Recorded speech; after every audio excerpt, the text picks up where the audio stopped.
All right, we're live. Thank you, everybody, for coming for another Monday Night Draw. This Monday, we're going to be doing a tribute to Keith Giffen. He's a legendary artist. He worked for Marvel and DC and many others.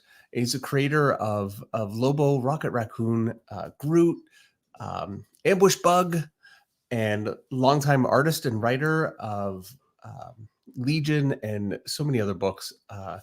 He's sorry. Well, you said we're live, but then you just roll on without me. So it's not, you mean you're live. And we have Meredith here. Yeah. William Lee's like, good evening, Dave. All right. And welcome to Meredith, my lovely wife.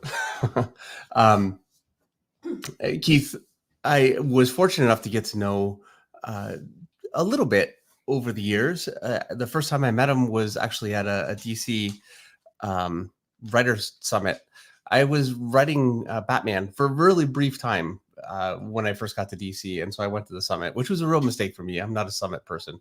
Those things I think they're great to get everybody together, but I basically sat mute the whole time. So I sat beside Keith and he, was hilarious the whole time. So I really got to know him then. And then through Spencer Beck, who we're going to have on just a little bit later. Spencer was very, very close with Keith for many, many years. And so Spencer's going to share with us a bunch of stories about Keith, some pretty hilarious ones. So I think that'll be a lot of fun. And I'm going to be drawing Rocket Raccoon. So I've already got my layout, which you can kind of see right there. So that's kind of the plan. So I'm going to go ahead and get started, Meredith. Take it away. David. She's glaring at me. You're like, all right, we're live. And then you didn't even give me a chance to say hi. You just roll on in. And I complain about it every week, and you still roll on in. Yeah. Oh, and we have a delay, says Maxie. So I've got my video up, and again, I have a delay, and I don't know how to fix it. What's that? An audio delay? Yes. And it's because, so I'm running my video, everything that you see is running through OBS. The sound is also running through OBS, but really it's being picked up directly into StreamYard, and I just don't know how to fix that. And I don't know why it wasn't a problem before. So my alternative is, again, to get rid of the camera. So, deal with the delay, or the camera's going to be gone. I'm just going to leave the camera. A delay is a whole lot better than an echo. Yeah. So let me go ahead and get this going. So we had New York Comic Con this weekend, Meredith. Let me just say, as we go into tonight, that it was heartbreaking when you're away to hear about Keith. Yeah. Because he really was a spectacular human being. He was. He really was. He had a very dry sense of humor. He was a lot of fun. And he seemed very gruff. He was very gruff. He was, but he was not unapproachable at all. He had a heart of gold. I mean, really, I don't find any of your comic book people unapproachable. They're all lovely people, so. My comic book people, they're your comic book people too. You know what I mean, though? Like all the people that you're like, oh my gosh, it's so-and-so. Yes. And then you get a little, like, starstruck. Yes, actually at the show this weekend, Wonho was there, the artist of Black Sad. And I was facing out this way, he was facing out the other way. I didn't talk to him for 4 days. I didn't know what to say. I can't help you. I know. I'm going to have to tell Andrea. Oh, she knew. Well, then I'll tell her how to fix that. Yeah, she needed to just say, yeah. Yeah, I was really intimidated to approach him. He's a genius. He's so incredible. And I'll have my sister step into the Meredith role in that regard. Lil B says, hi, Meredith, love you. Give me a shout out. Shout out, Lil B. Thank you for being here, Little B. And Eric says the delay is resolved. Oh, good. Good. So. I don't know how, but I will take it.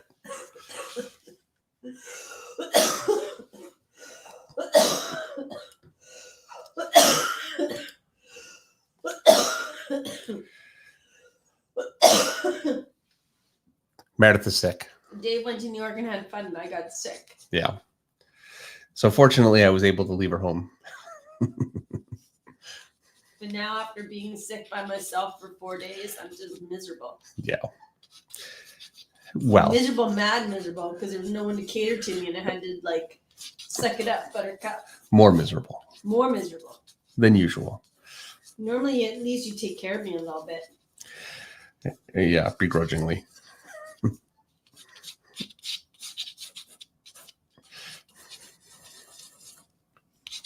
Tom Macguire says it wouldn't be Monday Night Raw without the cough, but it's a different kind of cough, Tomic.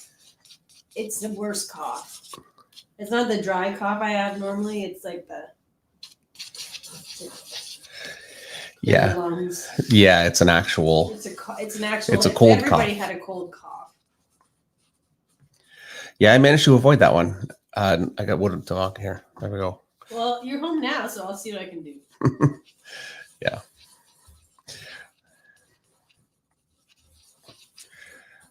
So I had this gun pointed outward. I think I want to point it kind of more down. So I want to get as much of it in there as possible and make a massive gun, because that's Rocket Raccoon all the way around.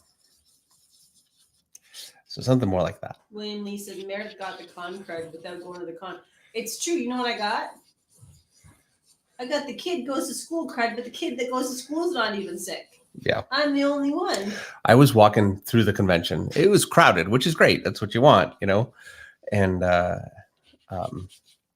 somebody walked past me, and it's cool, close quarters. And as he turned, his face was right there, and he open mouth coughed, and not just a cough, it was like a productive cough. In your And face? I felt the wind go, whew. In your face? Yeah, right in my face, like no covering, like, oh. Oh, gross. And so I kind of wiped down a little bit, and I held my breath for a little bit. I'm thinking, okay, I'm not sure how long it takes. You're gonna get sick. I might. Yeah, it's very likely. I kiss you when you got home. I kiss your forehead. Then you were off, and I was off. Might be enough. No kisses for you. Yeah. Only forehead kisses. Yeah. I got some vitamin C upstairs. You should totally double dose on it. Yeah, probably. I think it's too late. If I'm going to get it, I'm going to get Take some vitamin it. C, take some zinc, take some magnesium. Drink lots of water. Flush it all out of your system. If I'm going to get it, I'm going to get it. Dennis Kelly says, "Get well soon, Miss Merrick. Time for some chicky soup. I've been eating bone broth soup that I made for my turkey. Still not making me better. Bone broth. Like I let that turkey carcass simmer for 3 days before I felt like dealing with it. Yeah. You can tell when you go to the soup pot because it's like, can you tell? Like there's like collagen and stuff in there. Can you tell? It's like a different consistency of soup. Why do you tell me these In a things? good way. Dude. No, it was good soup, but only in a good way. It's not like the fat congealed. It's like collagen and good stuff from the bones. That's great. Anybody will tell you bone broth is good. Okay. Well, look, it was good, so I'm going to get over it. So I'm drawing Rocket and more of his a version. I think it might be a movie version of his classic costume. I got a ham bone simmering upstairs right now for split pea soup. That sounds great. That's the best soup around here. Okay. I think that's going to do for layout. And with that, we have a guest, and actually he's here already.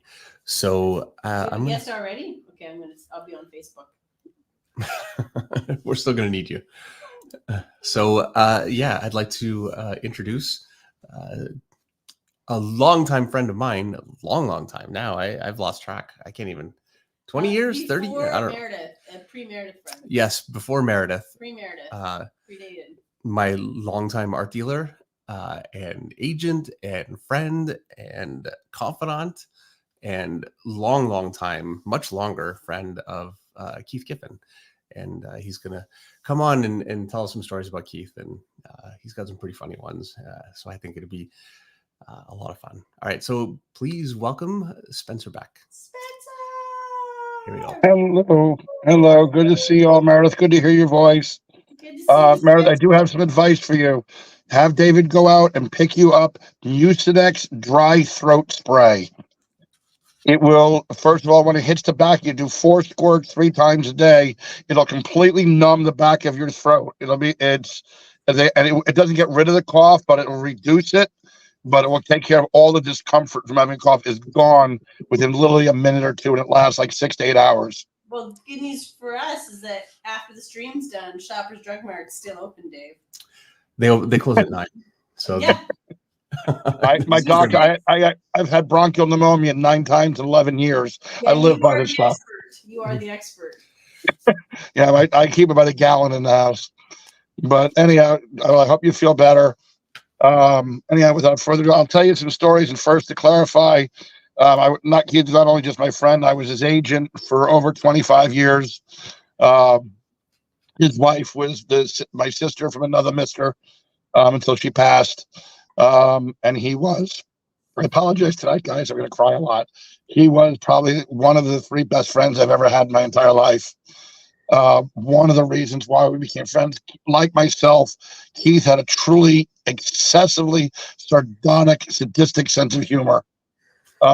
We actually had a contest, which neither of us ever won, to see who could actually tell a joke that would offend the other. And in 28 years of relationship, never happened. Which we're not going to repeat here. I'm sorry? I said, which we're not going to repeat here. No, we won't repeat those. That's for sure. I will tell you some funny stories of things that either Keith did or did. Actually, I'll tell you one. I'll tell you Keith's favorite story to tell about our relationship. His granddaughter was 11 at the time, and she had joined the track team in junior high school. And I told him when I was in junior high school, I was on the track team also. Yes, I was a lot skinnier, and I actually was healthy. And it was the only time I participated in sports. And in the 50-yard dash, I had the fastest time in the entire school. They don't have it anymore in the United States, but it used to be called, Ronald Reagan started called the Presidential Physical Fitness Award. And they had 10 different tests you would take, and it's criteria based on your age and your height that you had to meet. And when we did the 50-yard dash out of 293 kids, I had the fastest time out of everybody. Bear in mind, at this time, I'm in my late 30s as compared to being 11. And I'm also, bear in mind, it's the middle of winter. I'm a little weird. I was wearing cowboy boots. And she was laughing how fast because I told her my time, which I don't even remember anymore. And she challenged me, I couldn't run that fast. So me being the arrogant person I am, I challenged her to race across the parking lot. She's 11, I'm 30 something, probably closer to 40. And remember, it was the winter and the ground had like a giant black sheet of ice on it. She's in sneakers and I'm in cowboy boots. Well, the fun part of the story is we did it. I beat her, which pissed her off something fierce because I beat her. I'm older and fat and I beat her. But the thing that makes the story so funny is when I was running, I was able to run, but I forgot one thing, especially being in cowboy boots. I have to stop. And stopping on a blacktop with ice on it in cowboy boots was not easy to do. And when I went to stop, I went flying and landed on my leg and my knee and skid across the ground on my knee, tore my pants open on my leg and gashed my knee open. I had to go to the emergency room and have 4 stitches put in my knee. Now, what makes the story even funnier, I have blood gushing out of my knee. That's not funnier. Sorry? That's not funnier. Yeah, I have blood gashing out of it. No, what makes the story funny, I look over at Keith. He is leaning backwards against the car. You know when you laugh, you don't make noise, you just kind of go, you're laughing that hard. Keith is leaning backwards like this against the car. And he's laughing. He goes, "You're such a jerk. You look at your leg. You're bleeding all over the place. It's not funny." But Keith thought it was hysterically funny that his friend is bleeding all over the ground, gashed knee open, and said I had to have 4 stitches in my knee. Still have the scar to prove the story, no less. As a matter of fact, I still have the boots. But that was our first of many, many episodes. But again, you said I should tell some stories. I'll tell you some funny stories. The very first time I ever met Keith was at the old Fred Greenberg New York Comic Con. I didn't know him I knew his work, obviously, but I had never met him. And I go over and tell him, for those that are familiar with Keith's career, when he did Legion, he created the future language called Interlac, which is basically a symbol to represent every letter. In Legion. In Legion of Superheroes, correct. Yeah. It was a few years after it came out, they put a Bible out of what each symbol meant. Now, the first part of the story that makes it funny is Keith Giffen and other people he'd worked with. He had the Bible, but he never published it. They would write things in Interlac in the background on pages. Let's just say that they were offensive, and I'm not going to go into any more details. So editorial didn't know the language, basically. Yeah, because nobody knew it. It was just symbols. Yeah. Nobody knew what it meant. Nobody knew that a star with a hook on the end was a B, or whatever the thing was. You know, he had the Bible, and any penciler they was working with had the Bible. But DC did not. And he would write things, David Finch can't draw. He'd write that, it'd be written in Interlac. Nobody would know what it would say. But then once it came out, people went back all through his books and started deciphering all the things that he had written over the years. And he got called into DC. Yeah. And he was reamed by the powers that be. Because when he wrote them, he never had any plan of releasing the Bible. And once he did release it, he got a lot of, he wasn't going to get fired, but don't ever do anything like that again. It's not that funny, which the whole time he's being reamed, he's laughing. Most people, when your boss is reaming you, you don't laugh.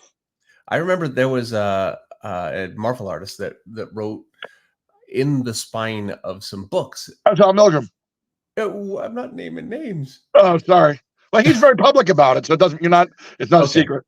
And yeah, he got fired for that. Yeah, well, he wrote something about the editor-in-chief. If you took the page and turned it sideways, each of the books said the person. The next book said is a, and he went. But if you look at it normal, it just looks like books stacked on a shelf. But if you turned it sideways, but again, you're not speaking out of turn because he's very public about it. Okay. He thinks it's funny as hell. Yeah, this is why I never put any secret message, no matter how benign. None of that. Leave anything like that alone. Yeah, well, he did it, and he didn't think anybody would catch it, and he did it. It's like I forgot the artist's name that put in the X-Men. That put in an anti-Semitic message in the X-Men on Kitty Pryde's shirt, who's Jewish. Yeah, a bit of more of a serious one. That one, unfortunately. Yeah, that one was he got fired immediately. Yeah. But anyhow. Keith got reamed for that. But anyhow, as Bill Cosby says, I told you that story to tell you this one. When I first met Keith, I told my friend Andrew Shaw, who has since passed away, but Andrew could read Interlac fluently. For Andrew's 21st birthday, we made him an application for the Legion of Superheroes in Interlac. And we gave him the letter, and he read it. Dear Mr. Shaw, thank you so much. That fast. He can read it as clearly as if you're bilingual, as clearly as you can read Spanish, or English or French or whatever your language is. As you say, he read it clearly. It's like, oh my goodness, he can read this. So I told Keith about that. At that time, he was Mr. Giffen. I told Mr. Giffen about this, and I said, he's here. He wants to meet you. He goes, bring him over. He says, I have something to tell him. And it's like, okay. So I went over to Andrew. I said, Andrew, you got to come over. Mr. Giffen wants to meet you. If he wants to meet me, yeah. I said, yeah. He said he had something to tell you. And it's like, okay. So we brought him over. And I said, Mr. Giffen is my friend Andrew Shaw. This is the one I told you can read Interlac fluently. And he said, you spent time to learn how to read Interlac fluently? And he said, yes. He said, you should try masturbation. It's more satisfying. He just met the kid. One. I'm like, it's a little. This is like a... I know. I asked permission. To tell the story. I don't think we can. Can't trust him in this thing. That's the dirtiest word and the nastiest word I'm going to say all night. I promise. It was too good. I did call and ask permission, Meredith. I know. I have no doubt Dave did approve it. But anyhow, Andrew stood there completely and totally shocked because this was his hero of heroes, and the guy just made a statement like that to him. It just crushed him. It absolutely crushed him. And Keith was hysterical, laughing, thinking it was funny. Another funny story. I said I'll tell you stories all night of things that he did. Robert Lauren Fleming, who co-created Ambush Bug with him, was coming to visit New York. and he was bringing his wife for the first time. And again, as Keith was very much a prankster and always liked to play pranks on people. He's coming in, and Keith got there about an hour early and went to all the secretaries at DC and said, "Do me a favor, when Bob comes by, pretend like you've been dating him for like 5 years. Be really friendly with him." They're like, "Why?" He says, "I want to play a prank on him. Because his wife is going to be here with him. Be very, very friendly with him." And they're like, "Okay." Again, obviously, in today, he could not have done this. This is in the 70s. A little different timing then. So Bob is there for about an hour and a half, something of that nature. And he hears screaming down the hall, "Giffen, get your effing behind in this lobby now!"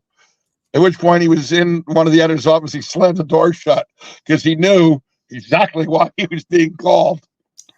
Bob Fleming goes into the editor's office and says, "You come out here right now and tell my wife what you did." And what did I do? He said, "You know damn well what you did." He's okay, fine. So he comes out into the lobby and he sees his wife, and she is lobster red with anger. She's furious. And he said, "Look, I actually got here early today. I told all this. I want to play a prank on your husband, and told all the secretaries to pretend like they've been dating your husband for 5 years, so that you would think that he was being inappropriate. And I wanted to get him in trouble. I didn't think it would get him in this much trouble. I really apologize. Nothing ever happened. It was all a prank by me." And she said, "Really, you swear?" And he said, "Yes, I swear. Nothing really happened. That was me pulling a prank." She's okay, and she hugged Bob Fleming. When she let go of Bob, Keith walked over, slapped him in the chest, and said, "See, I told you she'd believe me if it came from me." And he walked away laughing. Well, after that, not joking, Bob did not talk to him for 8 years. Wow. Bob did not think it was so funny. Keith's little prank almost got him divorced. That was one of his favorite stories to tell because he thought it was so funny. He was always into playing pranks. One of the times I called, it's actually only about 4 years ago, he was moving across New Jersey, and I called him to see how it's going, and his granddaughter, who was a mini-me, she was a female version of Keith. His granddaughter, I guess she was about 19 at the time, 18, and she answers the phone and says, "Spencer, I can't talk. We're in the ER right now." I was like, "ER? What happened?" He goes, "We're unloading the truck, and Keith walked around the side of the truck, and a car hit him, and then he went flying off the car into the side of the tractor trailer. He's in really bad shape. We don't know if he's going to, I got to go. The doctor's in the room. I got to go." And she hangs up on me. And I'm freaking out, figuring he's going to, you get hit by a car and it goes flying sideways into a tractor trailer. You're in trouble, right? Yeah, I called Colleen Dorn to tell her, because Colleen, you always refer to Colleen as his little sister. Colleen's crying. I'm crying. Oh my God, we're going to lose. And this is a prank. This is what you're going to say. This is a prank. This is a prank.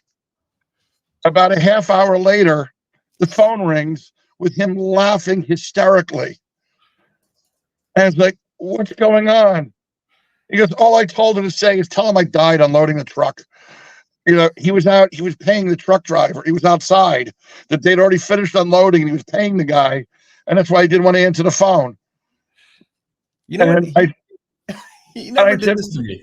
I think he realized I was too much of a softie. I couldn't take it. Oh no, in your case, no, he loved you, but he said you were, quote, too nice to pull a prank like that on. Yeah. There were some people that they were safe. You were one of the people that were safe from his pranks because you're a nice person. He said, "There's no fun pulling pranks on nice people, because if you do, they're going to get really upset. Not just, oh, it was just a prank, and leave it. When you tell them that you're dead, they're not going to think it's so funny." That's why I'm not joking. Between me and my friend Jamie, we got over 40 phone calls saying, "Why did Keith pull this prank? Why would you do something like that?" And you had to put up, "I'm dead." That's why I didn't go to New York Comic Con. And we had to verify, no, he really did pass away. That's not, because everybody who knew him thought it was a prank. Because he hated going to conventions. He didn't mind it once he was there, but the anticipation, the travel, getting from the airport to the show, getting set up. His most common thing is he'd sit down in a chair, take off his jacket, and say, "Can we leave now?"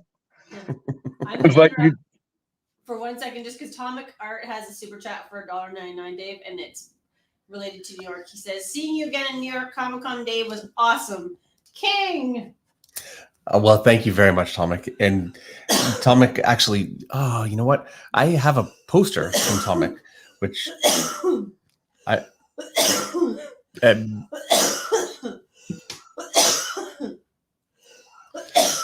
I'm not coughing in the microphone. It's part of the format, Spencer. Hey, let's keep a track. I tell you what I'm going to do.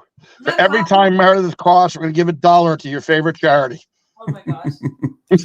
Let's keep track of how many times Meredith coughs. Yeah, we'd all be broke. Twice. Greg Ellis Static Art has another super chat for $4.99. Greg says, "Hey guys, working late tonight but popped in. Rocket Raccoon is an awesome choice. Very different. R.I.P. Keith Giffen." Thank you very much, Greg. And thanks for stopping by. All right. Well, anyhow, another of Keith's many pranks. We were at a convention, and one of the things that Keith and I used to do, it was like Abbott and Costello, is we would sit together for the whole show or whatever and try and one-up each other on insults nonstop. He gave me I gave him a really cheap shot. I'm not going to say what the jokes are because they're totally inappropriate for this Swan. Yeah. Oh, they're totally inappropriate. And then he came back to me with a massively inappropriate Jewish joke, a Jewish comment. And he looked, just as he said it, he looked up and there was a Hasidic Jewish man standing right in front of us, right as he said the joke. Keith turned about 15 different shades of red because he knew that with all of his sense, but he did know, the time and place. And when he saw this, wrong place. Yeah. And he freaked out and he went running away from. I'm not talking about jogging. I'm talking about like your pants are on fire. He went running away from my booth and went hiding on the opposite side of the aisle on my booth. And it was like Kilroy was here. All you could see was this looking through the curtain. He was looking to see if the guy left or got mad or was yelling at me. And the guy just stood there for a few minutes. And he goes, "What happened to Mr. Giffen?" I'm laughing. He said, "I don't know." He says, "Is he worried about the joke?" He says, "I thought it was kind of funny myself." And I have a feeling that that's why he left. I said, "Why don't you do this? Why don't you go around the corner?" I said, "Go see one other person, skip the line, come right back to the front of the line." When he comes back, it's a good idea. The whole time I'm looking at Keith like through the curtain. The whole time Kilroy was here, just his nose and his eyes. He comes back to the room. He's like, "Oh my God." He goes, "Okay, no more jokes today. No more insults today. I am so freaking embarrassed." I said, "Well, Keith, we always make jokes." He goes, "Yeah, but I never thought that anybody would hear that it was just supposed to be between you and me." And just as he said, he looks up and the guy is standing in front of him again. And Keith literally goes like this. He goes to get up. And the guy goes, "No, whoa, hold on." He goes, "Don't worry. I thought it was funny too. Don't worry, because my parents were here. My parents would not have thought it was so funny, but I thought it was funny." So Keith not only signed his autograph for him, he had a Lobo book, and he did a Lobo remark on the book for the guy just to apologize because he felt bad for running away from the guy. I think you can't be a fan of Keith Giffen's work without having a sense of humor. Oh, absolutely. There were many times in his books that he and I would talk, and he put jokes in, and that they were very inappropriate jokes, and he would look to see if the editor caught it. And he actually got one through. I'm not going to say what it really is, but I'll say what he wrote. I don't know if you know this, even, David. Actually, Meredith, you're a writer. Do you know the two names, the one name and one word you're not allowed to use in comics? Well, you are now. That's digital, here, aren't we? I'm sorry? We're about to get Meredith mute button. Where is it? I don't. Okay. There's a name, not that is a computer letter, you're allowed to use it. But for a long time, there was a name you were not allowed to use. I can say what it without it. It's Hawkeye's secret identity, his first name, and the word flick. Because when the old hand lettering was, if it blurred, they would become swears. Okay. So Keith used as the name of a character and put it through in Lobo. He and he wanted to see what would happen, and it got through. It was published. Which Lobo was that? Was it the That last was Arnie? from There's oh, Lobo. I remember which story. It was the one that opens up with him landing the motorcycle in front of a bar. I forgot which one it was, but I remember that because we had made a joke at the time. There's gonna be a sign in the window that said, "For sale, Joey Quesadillas, bitter beyond compare." It's gonna be in the window. It's when Marvel and DC were fighting. I want to say that I think that that's Lobo's back. Starts that way. It might be Lobo's back. It might possibly be Lobo's back. But that was one of the things that he was stunned that it actually went through. And after it came out, somebody commented on a forum that, if that had blurred, you know what that would have said? And he was like, oh my God, he didn't realize that it went through. But now here's a business story about Keith that's funny. Yeah, I know, Dave, since you're a big fan, did you ever read Lobo's Christmas? I forgot the full name of it. The wartime Christmas story. I forget the heck it's called. Paramilitary Christmas. Paramilitary Christmas story. Did you ever read that? Oh yes. That was never intended to be printed. I could believe that. It was never intended. Keith wrote it over the week, over a holiday vacation because he was bored. He had to do something, so he wrote it and sent it into the editor as a joke. He wrote like a 60-page script. It's a joke. And he sent it into the editor and said, what do you think? Ha ha, wah ha ha. And sent it in. Never heard anything, didn't think of it. And Simon Bisley calls him and says, Keith, I just don't understand how we can draw this specific. And I'm not going to say this because it was cut out of the book. I'm not going to say what it is. I can't see how we can draw this in the book. And he says, in what book? And he said, the Paramilitary Christmas Special. And he said, what's that? And he said, the story you wrote about Lobo going to Santa Claus. He goes, what are you talking about? And he says, the editor sent me the script. And he's like, oh my God, you're drawing that? He goes, I'm on page 22. He's like, oh my God. And he tells me, that was never intended to be drawn or printed. It was just a joke. Yeah, that book, I think that might be, now I haven't read everything from DC, obviously. I mean, who could? Everything. But that might be the most offensive book that DC ever published. Yeah. And it was never intended to be published. And you know what's great about it? It was the #1 selling Lobo book of all time. Well, yeah. It's nothing has ever even come close to selling as well as that project. I think in a lot of ways that was the height of the Simon Bisley, Keith Giffen collaboration. That book. Some of Simon Bisley's best art too. Absolutely. I've had a few copies over the years, and they just get torn to pieces because it's not a hardcover or like a trade paperback. It's a comic because it's just really a one shot. And I'm not the best with my comics, Yeah. Well, I lost your audio. Oh no, I just kind of trailed off. I do that. Oh, okay. You were in the middle and then it was gone. Well, anyhow, he was stunned that it got published. He was embarrassed that it got published. Because it was never intended to be published. It was just simply a joke. Yep. So that's another one of his jokes. Let me interrupt with another super chat from Sure, go ahead. From Jamal Rashid for $9.99 US. Jamal says, Monday night, yes. First, happy belated birthday to your son, and happy, I think, Canada Day, but what he really means is Canadian Thanksgiving. If I got that wrong, which it was Canadian Thanksgiving. But happy to be here. You're a great teacher, and I brag on the Finches. Thank you. Thank you very much again, Jamal. I really, really appreciate it. Thank you. And Atomic Art says, Keith Giffen, co-creator of Lobo. Sounds like Lobo, all right. Yes. Well, actually, I'll tell you, the best analogy that's been made about Keith was from J-Mark DeMatteis's wife, of all people, has made the best analogy yet. Keith Giffen was the perfect Keith Giffen character from a Keith Giffen story. And if you know him, it's far and away the best analogy to describe Keith. Yeah, absolutely. Yeah, he's a perfect Keith Giffen character. Now, I'll tell you a little secret for your fans watching. Keith, when he was at cons, he was known for being a curmudgeon, and he promoted that image to the best of his ability. He was one of the, I guess I'm crying. He was one of the kindest hearted people I've ever known in my life. He was probably the best friend I've ever had in my life. I have never seen somebody that would go out of their way to help somebody he cared about. If he had to give you every penny he had in his pocket to help you get lunch, he would do it. He promoted that image because he didn't want people to know what a really good person that he was.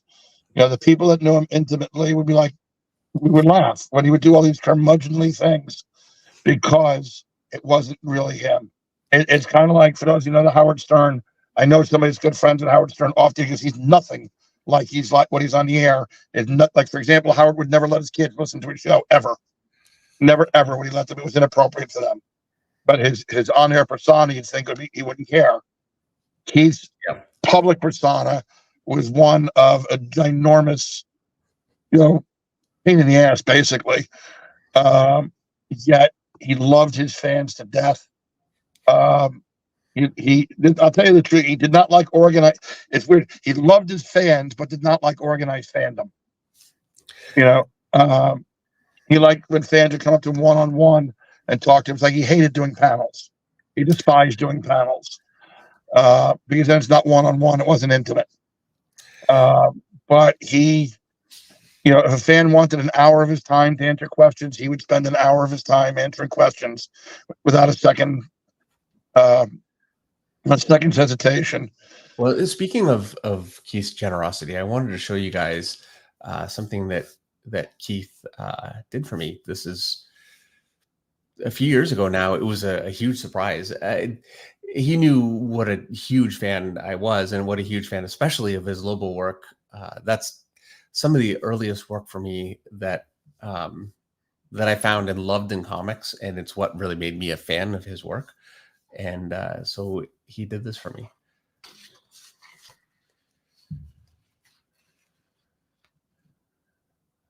I love that piece. Yeah, it's really great. And it was a surprise. I had no idea that he was going to do it. I couldn't believe it. I didn't know what to say. It's beautiful. And, I, at some point I'd like to do a paint over. What I'd like to do, Spencer, is print it out, because the last thing I want to do is cover the pencils, obviously. Right. Yeah. This is one of the most valuable pieces of original art. Maybe I think the most valuable, because it was a gift by the artist. And, totally unexpected. I never would have had the guts in a million years to ask him to do this. So yeah, it's very special. When you get a chance, you do make me a high-res scan of that? Sure. Yeah. Because I have a low-quality digital flip phone picture is all I got. All right. I can do that. Absolutely. I appreciate that. I remember when Keith and I talked about it, and he said, because when I told him to do it for you as a present, I remember him saying, how graphic would David like it to be? I said, at the time your kids were young. I said, he's got 3 young children in the house. He goes, okay, don't go any further. That answers the question. Yeah. It's kind of, it was special to him because he not only did he like you, but he's also a fan of your work professionally. And he actually, if you remember, he was willing to write but the timing never worked together. He wanted to write a Lobo one-shot just for you to draw it. Yeah, I remember. And, and we just never could get the schedules to coalesce that you both could do it at the same time. Yeah, that would have been incredible. I don't know that I'm the best humor artist. I always kind of worry about that. It's not really a strength of mine. But I think Keith's writing would, paper over a lot of cracks. Well, I can tell you this much, or my opinion, I have a feeling it'll be artwork that you would be keeping and not selling. I'm just going to interrupt with a quick super chat from Ambrose M for $5. Ambrose says, hey, Dave, you gave me a great portfolio review yesterday. It meant a lot to me. Thanks for sharing such positive message to young fumbling artists. Well, thank you very much. And thank you for showing me your work. I'm always very, very happy to do it. And that's Ambrose's first super chat. Well, and thank you for that. That's how I broke in. I broke in going to conventions and showing my work. And it's still the best way to get your work in front of people and, and get advice. I learned all the things I needed to know to get myself to the point where I got into comics from going to conventions and showing my work, and sometimes getting very hurtful responses. It happened, but I grew from it. So I try not to be hurtful, obviously, but I try to also be honest and be as helpful as I can be. And I'm happy to do it. I think it's such an important thing for artists trying to get that direct feedback. So thank you very much. Okay, if I can add to what you just said, a little word of advice. When you get a portfolio review at a convention, not only just listen to the good, listen to what the professional tells you that's not so good, and learn from it, and do more samples, taking into account what they've told you, and learning from it. So it will help you grow as an artist. Because if you keep doing the same thing over and over and over, you're not going to learn. You're just going to keep making the same mistakes. If an artist says you're putting too much black on their eyes, cut it back. I'm just using that as an example. Yeah, I'm not going to tell you who, but there's a very, very famous story of an artist that went to Neil Adams, and Neil gave the guy probably the worst possible review you can. He was very famous for that. Yeah, very, very famous for that. He did a little bit more than tell the guy to stop his garbage. But the guy said, "What am I doing wrong?" And that was the question that Neil would then spend as much time with you as you were willing to listen. And the guy took notes and wrote down everything that Neil said, and then came to see Neil at a convention about 8 months later, and brought the original sample. He goes, "Here's what I originally had." I showed him the notes again and said, here's what you told me. Here's my new samples. What do you think? Neil reviewed it. Using a school grade, he gave about a C on the review. Long story short, he ended up seeing Neil 4 or 5 times over 2 years. That creator went on to become one of the biggest selling creators in the history of comics. His name is synonymous with comic books. And he started out, but the difference he actually listened and learned and made the corrections. And it's not as common as it should be. So many people don't. And I can tell, unfortunately, there are a lot of times I do reviews and I can tell that people aren't listening, which is a shame, because I can only help if you listen. Right. It's so difficult because you're putting your heart on the page and you're having somebody criticize that and sometimes trash it, and that's tough. And I know it's tough, but it's necessary. Okay, so who is the artist? Who is what? Who is the artist? You want me to say? Yes. Homer Glitch got it right. It was Frank Miller. Really? Yes. Wow. It was Frank Miller. Wow. Frank just kept going back and listening to what Neil said.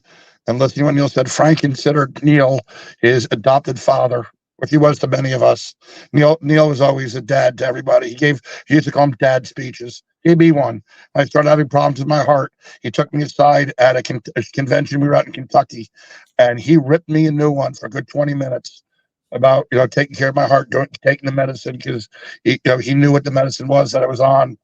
And he gave me a dad. He used to call it. He said, "Now you're officially a member of the Adams family because you've gotten a dad talk." But he gave the dad talk to Frank. Frank learned and became Frank Miller. Yeah. Wow. Well, I remember Neil going around, and there was a very short time he was the only artist that was actually charging for a signature. It just wasn't done, and it's really not that long ago. No. And 5 years ago. Maybe not long. And I remember thinking, I could not do that. And through watching, I understand if you think, well, now you're charging for a signature, it's an easy thing to do. You really shouldn't be doing that.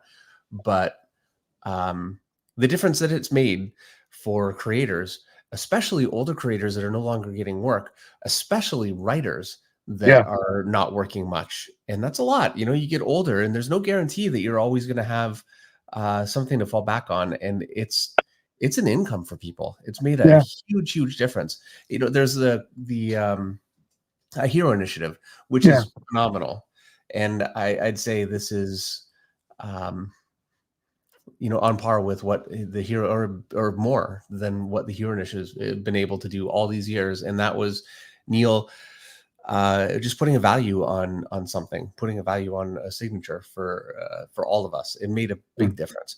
And it also has actually made a difference for collectors because it's put a value on the books. It adds value to it.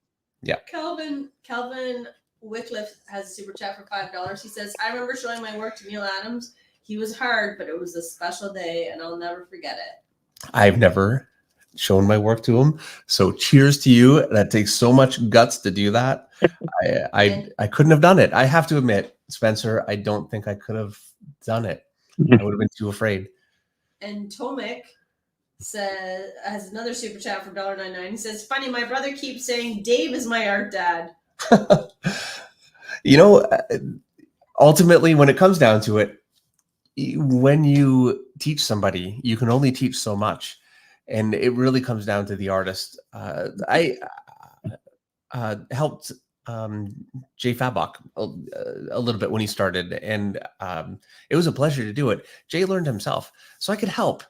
And I was so happy to be able to do it, especially with an artist that was so clearly talented. But he learned himself. He did all the work himself, and Tomek is doing the same thing. Spencer, I'm assuming you're not familiar with Tomek yet. You will be, I think, pretty soon. He started just a few years ago, just drawing just constructions of figures and that kind of thing, right from the ground up. And he is very, very young too. I mean, he was 16, 15 when he started 3 years ago. So I mean, he's still very, very young. And he just did a Teenage Mutant Ninja Turtles cover for IDW. He started doing professional work. You know what? It's gonna have to be next week. It's upstairs. I haven't unpacked my suitcase, but I've got his poster all colored up. Is beautiful. And the stuff he showed me last year, Spencer, he was good, but reservedly good. Like there's still problems, but good. This year, he is good. He's ready. Like it's solid work. It's the kind of work that an editor or a writer or a fan would be thrilled to see in a book. And he's done that in just a few years at a young age, and he's still growing. The big risk is you always worry, will an artist decide, hey, I made it, I'm good enough? They stop learning. Yes, and they stop learning. And not only do you not grow, but you actually shrink over time. I don't think that will ever happen to Tomek. You know who the most famous person is for doing that? Somebody who had a career and basically refused to grow with their work. We can't badmouth artists. I'm not bad-mouthing artists. I wasn't going to say his name. There is an artist that is a legend, and he refused. Stan Lee had said in, I guess about 80, something 1980s, something like early 1980s. He was been in the business for a while and said, styles are changing. It's more starting to get towards the imagey look. At that time. And he said, why don't you take some art classes, and so you'll adapt to this imagey look. I can't think of a word for it, but like an imagey, itchy, scratchy. That's what I call it, itchy, scratchy look. Maybe you can adapt. And he said, I've had my whole career like this. Why do I need to change? Yeah. And he refused, and he still had a career, but he felt that I'm not, if they don't like my stuff, they don't like my stuff, but I'm not changing. I made a good career out of it. I don't need to change. Yeah. And not alone. There are a lot of artists that was. So it's an interesting time in comics now because there is so much more room for a wide range of styles and eras. My art has not been substantially different for many, many years. And I thought the time would come a long time ago, and I would really have to sit down and go, okay, I need to be a different artist now.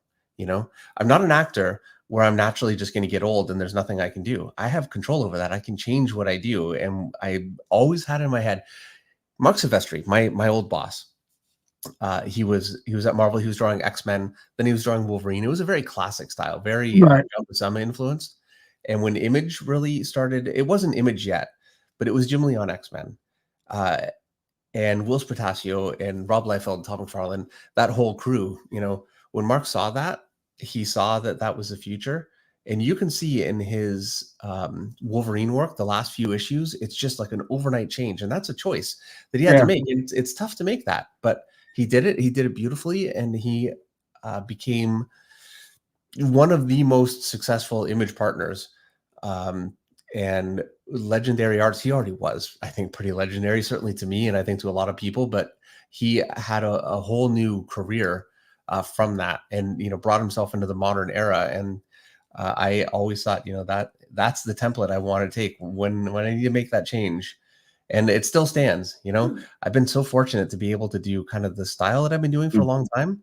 But I'm telling you right now, if I couldn't, I wouldn't just walk away. I would change. You know, something as your friend for a long, long, long time, you know, I'd like to see more of from you. I'd see more paintings. I love your paintings. Well, thank you very much. I would really like to see more of your paintings. Dave and Spencer, I'm going to interrupt because Tomek says, I'll keep growing. Don't worry, I'll never stop. And Abbott says, I have no money for a super chat. Please tell Dave that I taught myself, but what I am entirely capable of is made possible by this stream. Well, thank you very much, Abbott. I'm so glad. And I believe you can help somebody. Like I can help, and all, you know, any professional can help a lot, and it can make a big difference. And I know certain professionals made a big difference for me early on. But yeah, it has to come from yourself. Thomas wants to know what inspired his Trencher and Lobo infant. I was actually just going to answer that story, the question, because Keith loved to tell the story, and it can be the answer is one word was the inspiration. The word is laziness. Literally, the secret of that artwork is. Don't say that. But that was Keith is the one who told it. Anybody would ask him, he would say that. His inspiration for it was that he would put the paper down. He drew it with a ballpoint pen. It would go from blank paper to finished ink. The big thing is, and you can follow it if you watch on the original art, you'll see in the top left corner, you usually see a mark, and he started from there, and he never took the pen off the paper. And he did it with a regular Bic Click pen. I have to admit, he actually told me that before. He said that's where that came from, and I was like, all right, fine, whatever. And I watched him do sketches like that. Yeah. Yeah, he said it was laziness. He said I could pencil and ink a page in like 3 hours. You know what though? Whatever he wants to call it, that was such a cool style. I was a huge fan of his Trencher stuff back in the day. You know, that came out before I got into comics, just before, not long. You know, right? I absolutely loved it, and I really would have loved to have seen him do more with Trencher. He was talking about before he decided to retire. He and I were talking about doing a one shot of Trencher. We had talked about it, but he said he didn't know if he could. His exact quote: "He didn't know at this point if he could draw that badly anymore." That was his words, not mine. Those were his words. And one of the things that was really funny, he found in his closet a box of assorted Trencher art. It was all promo art, promos, ads, things of that nature. So let me grab some paper. And I said, Keith, what is all this stuff? And he took it like this and looked at it and said, I don't know. No idea. No clue. What the hell is that? I just go to he himself had no idea what he was drawing on some of the house ads and things that he did. And he used to make fun of it. So he says, do what everybody's doing, Google it. So I'd have to Google Keith Giffen Trencher and try and search the image for hours. Like it's like, oh, that was the house ad for whatever it was. I call and tell him. And he goes, oh, really? Thanks for telling me. I didn't know. He had no idea what the things were. But, now I'll tell you professionally the funniest Keith Giffen story of all time, because he only drew Rocket Raccoon once. He only drew him in the first story that he was created in. He never drew him again. I did not know that. That's everybody thinks. Oh, he wants to do one story once. That was it. I love Rocket Raccoon, so I really wanted to do him. Now I feel like, man, maybe I should have picked a different character. Oh no, he loved the character. He just hated drawing animals. Yeah, you know what? They're a struggle for me, and I'll tell you right now. I'm actually looking for reference for this. I'm looking at Joe Quesada's Right. Rocket Raccoon. I think his is the closest to Keith's.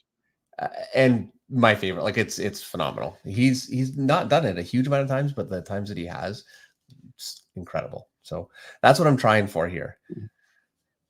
Yeah, well, you're doing a really good job. You've very much captured, drawn better than Keith, but I'm just kidding. You've captured the especially in the facial expression. You've definitely captured what Keith tried to get out through the art. Well, thank you. I actually I can't draw animals at all. So his face is very much like I've got reference up.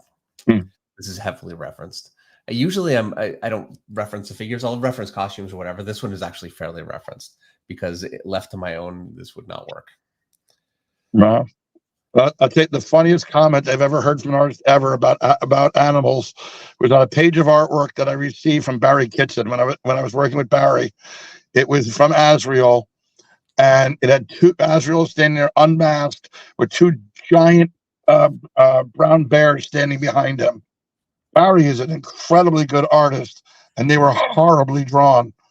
I was like, what is he doing? I'm looking at this, and I happened to drop the paper on the floor, and on the back of it, there was a note to the inker, to James Pascoe. And it said, James, can you do me a favor? I've got pneumonia. I'm barely getting work done. I can't draw good animals on the best day of my life. And with pneumonia, these are horrible. Will you please fix this art so we're not both embarrassed when the book comes out? It's like I tried to erase it so that fans wouldn't see whoever bought the artwork. And he had it in ink on the back, so never could. So that page is floating out there with that self-deprecating comment on it. And fortunately, James Pascoe is very good at drawing animals, so he made them look like real bears. But it was funny when the page came, and I was laughing. It's like, wow, artists usually don't put things like that in writing. They'll say it, but they won't put it in writing. Yeah. And before we go, based on should I tell that other story I told you? Or should I not tell that one, David? The airport story. No, you were looking at me like it's slightly sketchy, which means no. Okay, well that's why I was asking. No dirty words in it, but I heard it earlier, and I thought, I think we can get away with that. But that's why I asked instead of just told the story. I don't know the story, but I feel like the fact that you look at me with the look that you looked at, David, the answer is no. I'm not sure if it's worse. Well, let's just say no. And I understand. As I said, I've grown up a little bit. I've learned some filtering. I appreciate it. You've been very good tonight, Spencer. Yes, I to the best of my knowledge, I haven't sworn once, which for me is amazing. Because on the other show I do, I swear all the time. So I've been very, very trying. I have learned to filter a little. Yeah, over the few years, yes. I'm not as offensive as I used to be. Maybe I'll tell some other funny Keith stories. One of which I remember quite explicitly. We were at a convention. And a fan came over and brought some artwork over for him to look at. And it was him he did like a jam piece, rather, of all of Keith's characters on one board. It was the first convention Keith had done in like 5 or 6 years. And he was all excited to show it to Keith. And I would have to say it looked like a 7-year-old drew it. The fact it wasn't drawn in Crayola, it's about the only thing that was missing. It was embarrassingly bad. And I'm sure, Dave, you've had people do things to want to give you a gift. And you have to go, oh, this is really cool. Thank you. In your head, you're going, oh, my God. It's like you have to be polite. They're fans and they're doing something from their heart. And it means everything to them. But it's hard. It's hard to keep, to not say anything. And Keith didn't say anything. He thanked the guy. He was very polite to the kid. The guy was probably about 18 or 20 years old. He was all excited. He got Keith to sign a book for him. And he tells Keith meeting him was like meeting God, that he was just Keith was the end all and be all of everything. And Keith, he gives the thing to Keith. The kid walks away and Keith put it down. And we just like, he handed it to me and he said, put it down. And I said, where should I put it? Me not having no filter, I said, where should I put it? The trash? And I looked, after Keith did the comment with the Jewish joke, I looked and the kid had come back to ask Keith a question. And the kid is standing right in front of me. And it was very, very embarrassing. And Keith jumping right to it, how could you say something like that? This is beautiful artwork from somebody who meant like. And Keith reams me, absolutely reams me out in front of the kid. I'm like, oh my God. So then Keith fell back. So he took it home.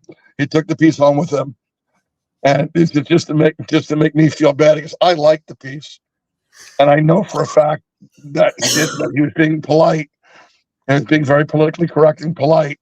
And I said what he was thinking because I have no filter.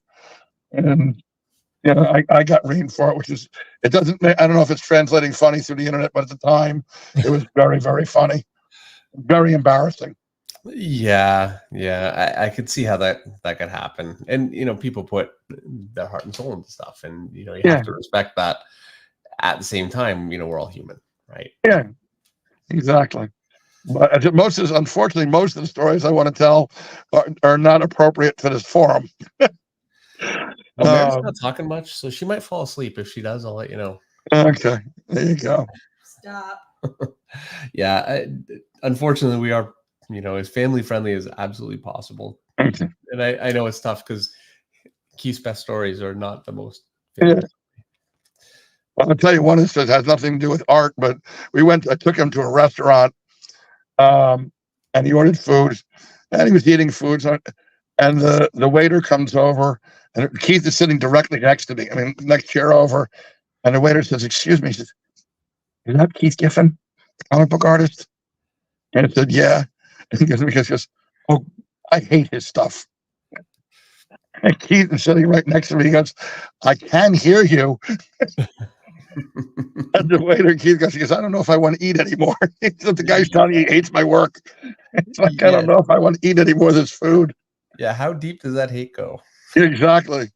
But that was very funny at the time because he was only like 2 feet. I mean, when you're in a restaurant, you're sitting on tight. You were just with us 2 nights ago for dinner, and you see how close you're, like 2 feet from the guy next to you. Yeah, it's very hard to hide comments from somebody sitting 2 feet from you. It is. Yeah, I don't know. So we all had dinner. It was Eric Gist, Joe Benitez was there, Spencer was there, Mitch, the owner of the Terrificon, was there, which was very cool to see him there, and Francis Manapool, John Livesay. Who am I forgetting? My friend Leah. That's right. Yeah, Leah. Yeah, and So many people. A lot of people. 14 people total. And the restaurant was so crowded that anybody, like one person removed from me, I couldn't hear it all. There was just no way. So, not always, but yeah. Meredith, to be very proud of David, by the way, for dessert. I kept busting his chops. We got a very rich dessert, and he only took like 2 tablespoons of it, and he did not gorge himself. It was about a 12,000 calorie dessert. It was very good. He didn't cheat. It's 'cause he doesn't eat that kind of stuff in front of people. He saves it for whenever. Well, he only had like 2 tablespoons, so that's not even bad. He eats it in the basement in the secret of night. Well, I'm sorry. I'm sorry. It's lies.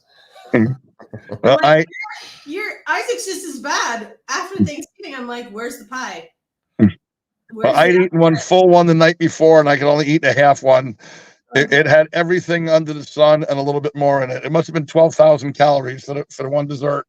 Oh yeah, well, he's my kid because we had pie, 2 types of pie. We had 2 types of pie, and Meredith asked if I ate it, and I said no. And then I knew she was going to accuse Isaac, so I thought, okay, well, so I had to clarify. I ate one of them. He ate the other. Wow.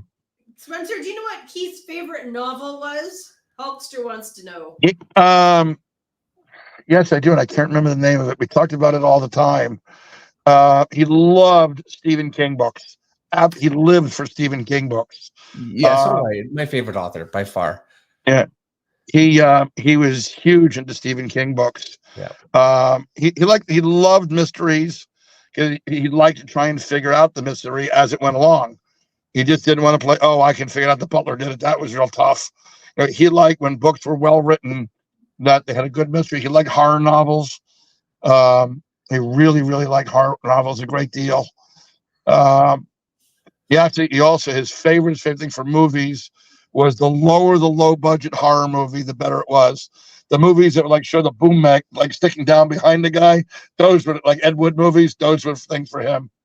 There was one a Japanese horror film that he bought. It was all in Japanese. He couldn't understand a word of the movie, no subtitles in it, all in Japanese. And he said he must have watched the movie 100 times because you would see him. You would see him while he's talking, and you'd be seeing hanging in the background. Trying to get this camera. You'd see the mic like this, literally in the background, hanging while they're talking. That was one. There was one. He said the guy leans on the door and you see the whole wall moves standing on it. Because those are the movies. Those are the movies. Like the lower the budget, the lower the quality, the more he liked them. Yeah, those could be fun. Speaking of low budget horror movies, Spencer, I did a sketch this weekend for someone that produced along with a partner, and they've got it all finished. They're just finishing post production right now, and they've got a trailer online. It's called The Girl Who Cried Her Eyes Out. So I drew a little sketch, and I can't show it because it's like the climactic end of the, so I wanted to mention to you guys, you can find the trailer on YouTube. It's called The Girl Who Cried Her Eyes Out. So I'll look for it. But you won't see the thing that I drew because it's a secret still. Tomic, to answer your question, yes, he did.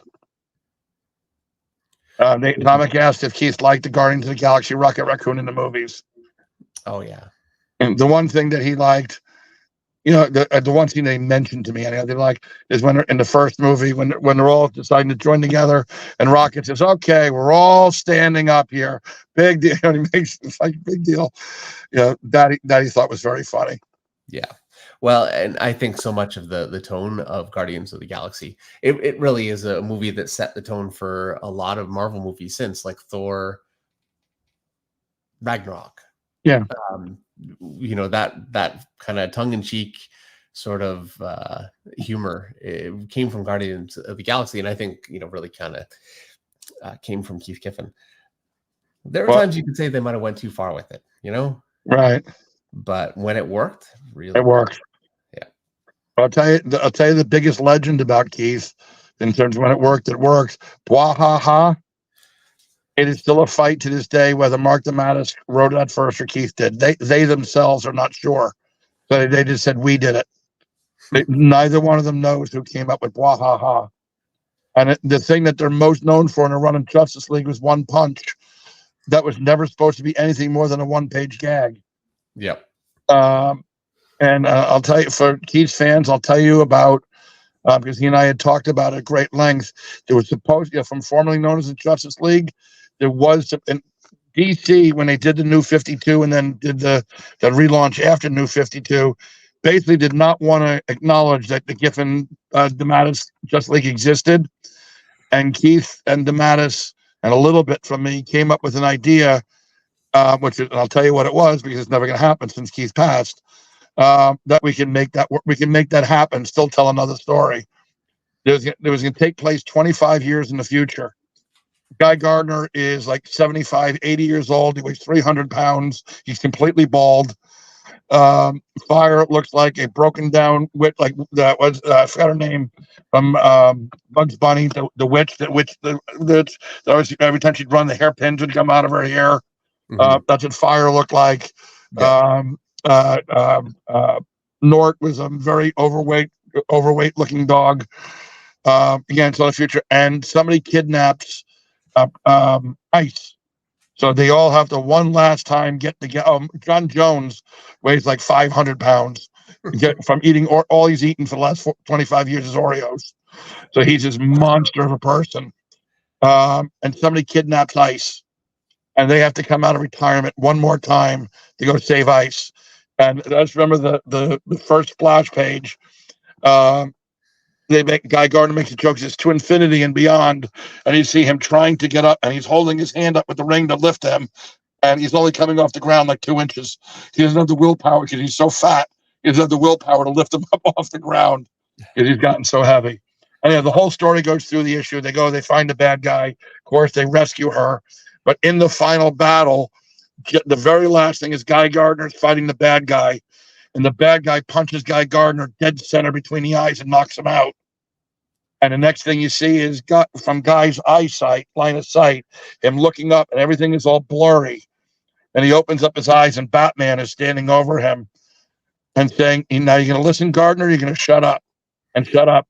And Gardner opens up his eyes, and he's back in issue 7 of Justice League when Batman punched him in the face. And it turns out every single story you've ever read in Justice League was a delusion in Guy Gardner's head while he was unconscious. And everybody says, if this is the way the league's going to be, I'm leaving. And they all basically walk out. And it ends 2 things with Black Canary walking out. I still can't believe Batman knocked him out with 1 punch. And she just walks out the door saying, blah, ha, ha. She walks out the door and ends the way it began. And Guy Gardner has his feet up on the desk saying, well, at least I'm here to start the Justice League. And basically make everything you've ever read with that team has all been a delusion in Guy Gardner's head because he thinks that he's the greatest Green Lantern, greatest Justice League member ever. And that's the way that would go over well. I'm sorry? I don't think that would go over well. Well, DC had said we can't make. They like the story. I mean, I may not be telling it as funny as it was. It sounds funny. It's just when you tell somebody that 30 years of their 30 years of continuity never happened. Well, I remember when Marvel did that. I'm just going to interrupt with another super chat from Other Minds for $20 US. Howdy, Dave and Meredith. Dave, nice chatting with you on Friday. I brought the family by on Saturday for a picture in our costumes, but you were dialed in on a drawing. Oh, no. And I didn't want to ruin the flow. Maybe next year. I would have stopped. So I saw him the day before. And so, I was looking forward. They were going to come as Indiana Jones. Like the whole. That would have been awesome. And I would have been happy to stop. I'm never so dialed in that I can't just look up and stop. See, it did it right now. So, well, next year. And it was good to see you there. Well, I'm looking forward to next year's show. It's going to be a fun show. Yeah. Oh, yeah, absolutely. New York is it's a great show. It's huge. I'm tired right now. I'm really exhausted. Which for me, if it works, that'll be my first show I've set up within 6 years at New York. With a pretty big presence, too. Yeah. I'm going to have if everything works out, I'm going to have a very large presence. And really go to town and bringing in some of the biggest names in comics. Not as big as David Finch, but some pretty big names. Nobody bigger than David Finch. Right. Yes. Yeah. Take that, Frank Miller, Jim Lee, and that's right. Take that. Yeah. One of my friends got mad because I went to say Jim's an old friend. I went to say hi to Jim. He says, "You're not going to get in there. The aisle's like 300 people waiting to get in for Jim." And he was in an enclosed curtain. Yeah, I right walked through of the artist alley. Yeah. Yeah. And I walked through and I said, "No, you can't do it." I said, I'm saying hi to an old friend. The guy's like, yeah. Everybody's Jim's friend. They just want to come say hello. And hey, Jim, what's an old friend got to do to get a hug? And Jim looked at me, "Oh, Spencer, hey, come on over, man." And I just looked up at the guy like a little kid, like, I walked over and I got with him. It was just the expression on the guard's face. It's like, okay, fine, you know him. Yeah. Well, you know what, Jim Lee, when it comes to those shows, any show that he's at, he is absolutely slammed with people and with, requirements and the whole thing. I mean, he's huge, but he never forgets his friends. Yeah. I know the one thing he does also, what you do also, everybody gets treated the same. Yeah. Yeah. He doesn't treat people. What do you think about, this guy's a pain in the ass. Even if the guy's a pain in the ass, you may think it in your head, but to defend, you treat him exactly the same as the 5-year-old that comes to your table, as the 50-year-old that comes to your table, as the guy who buys 3 covers from you, as the guy who doesn't buy anything from you. They all get treated the same with respect. And that's really, I mean, he's obviously a legendary artist, arguably the most legendary artist in comics of all time. I personally think that he is. that could be an argument, but I think so. But he is also heading up DC, and that's because of his art, but it's really mostly because of his relationships. I mean, he's good people. He is really, really good people. Yeah, absolutely. And it's tough to be that big and that in demand, and He's still humble. yeah, and stay who you are. It's not always that way. We got another super chat, Meredith. Well, thank you, Spencer. Because I want to comment on it too. Okay. Gilbert Trinidad has a super chat for $5. What do you think about Nick Cardy's comic art style, and can you say watercolor aloud? Spencer? Watercolor. No. I was actually Nick Cardy's agent for the last 20 years of his life. And the man, it is very rare in humanity, not just comics, I think, that an artist, Nick died, he was 95 years old. And at 95, he's better than he was at 40. He just, every year as he got old, he got better and better and better. And the man was one of the most humble human beings I've ever met in my entire life. I've never known anybody that was so humble. The funniest Nick Cardy story I can tell is literally one sentence. He'd done in his very, very first con, a fan gave him a paint pen to sign the cover of the comic with. Nick had never even seen one. And he unwraps the pen, he goes to sign. You have to tap them a couple of times to start them. Yep. The guy, Nick, didn't know that. He was trying to sign it. It was dead. And he goes, your pen doesn't work. And Colleen Doran, last year Salt Lake, so he goes, no, Nick, you got to tap. And she said, you got to tap it on the table. There you go. Okay, the ink's coming out. Now you can use it. And then Nick signs the comic and goes, hey, this is nice. Can I have it? And he said it so innocently. The guy's, yeah, you can keep it. And then Nick there's people waiting in line. And Nick sat for like 5 minutes with the paper, just playing with the paint pen. He thought it was like the greatest invention ever. He was so sweet and so innocent. And his art style was all based on, he was an artist who became a cartoonist. He did graphic life illustrations. He did stuff that's in major galleries in the world. And he changed, and when he was about 30, started working after he came back from World War II, he started working in comics because at that time, and this is his words, not mine, so don't yell at me, Meredith. He said he was extremely lazy and wanted an easy job. And at that time, cartoons, compared to being a veteran and working, cartoons were an easy job.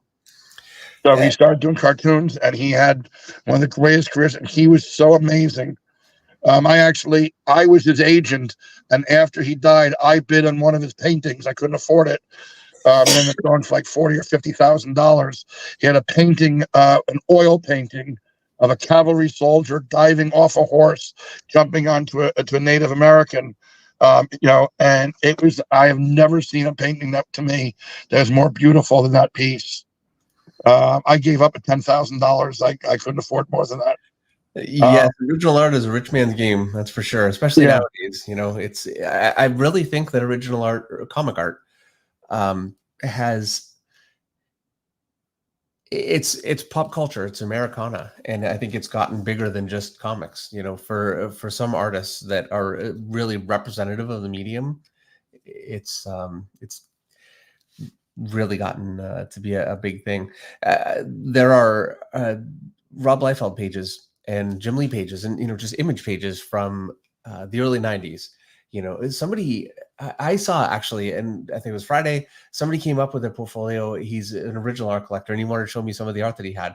And he opens it up, and he had the second appearance ever. I'm not sure if it was in the same book, probably in the same book as the first appearance of Deadpool, but it was the second, panel of Deadpool ever. And there it is. He said he bought it for $1,000, which I mean, that was good money back then. Like that was like, wow, you got $1,000 for that? Are you kidding? I don't know what that would be worth now. I mean, I was at least $50,000, if not 75. Yep.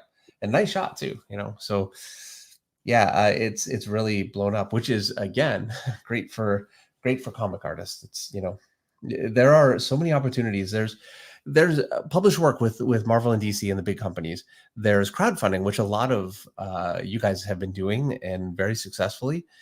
And I've been doing too. I mean, we all have. There's Image Comics and creator owned and that kind of thing. There's also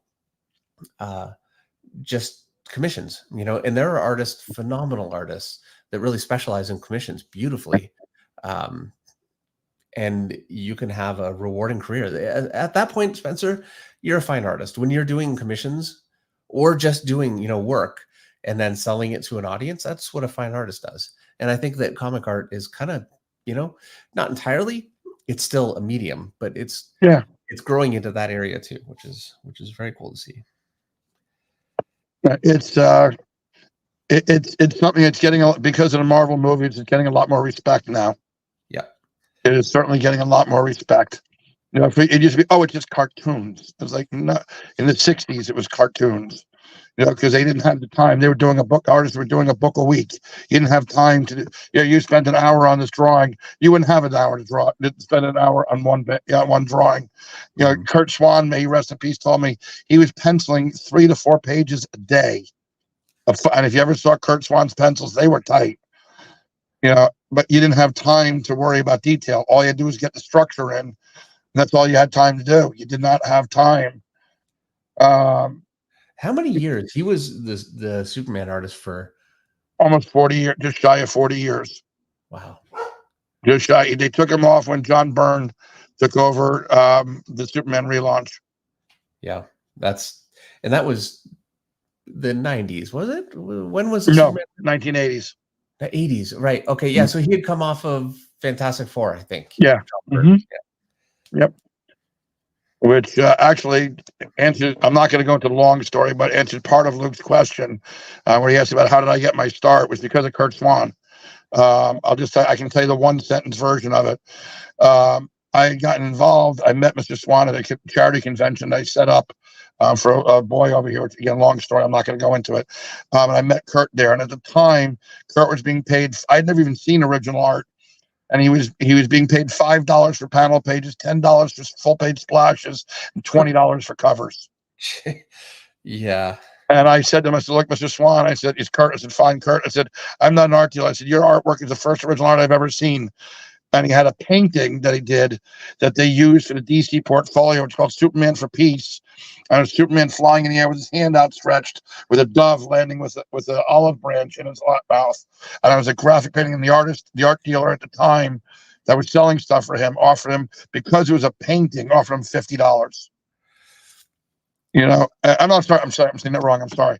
Offered him $200 for it because of the painting. Still. And I'm sorry? Still. Yeah, and I said to him, I said, can you do me a favor?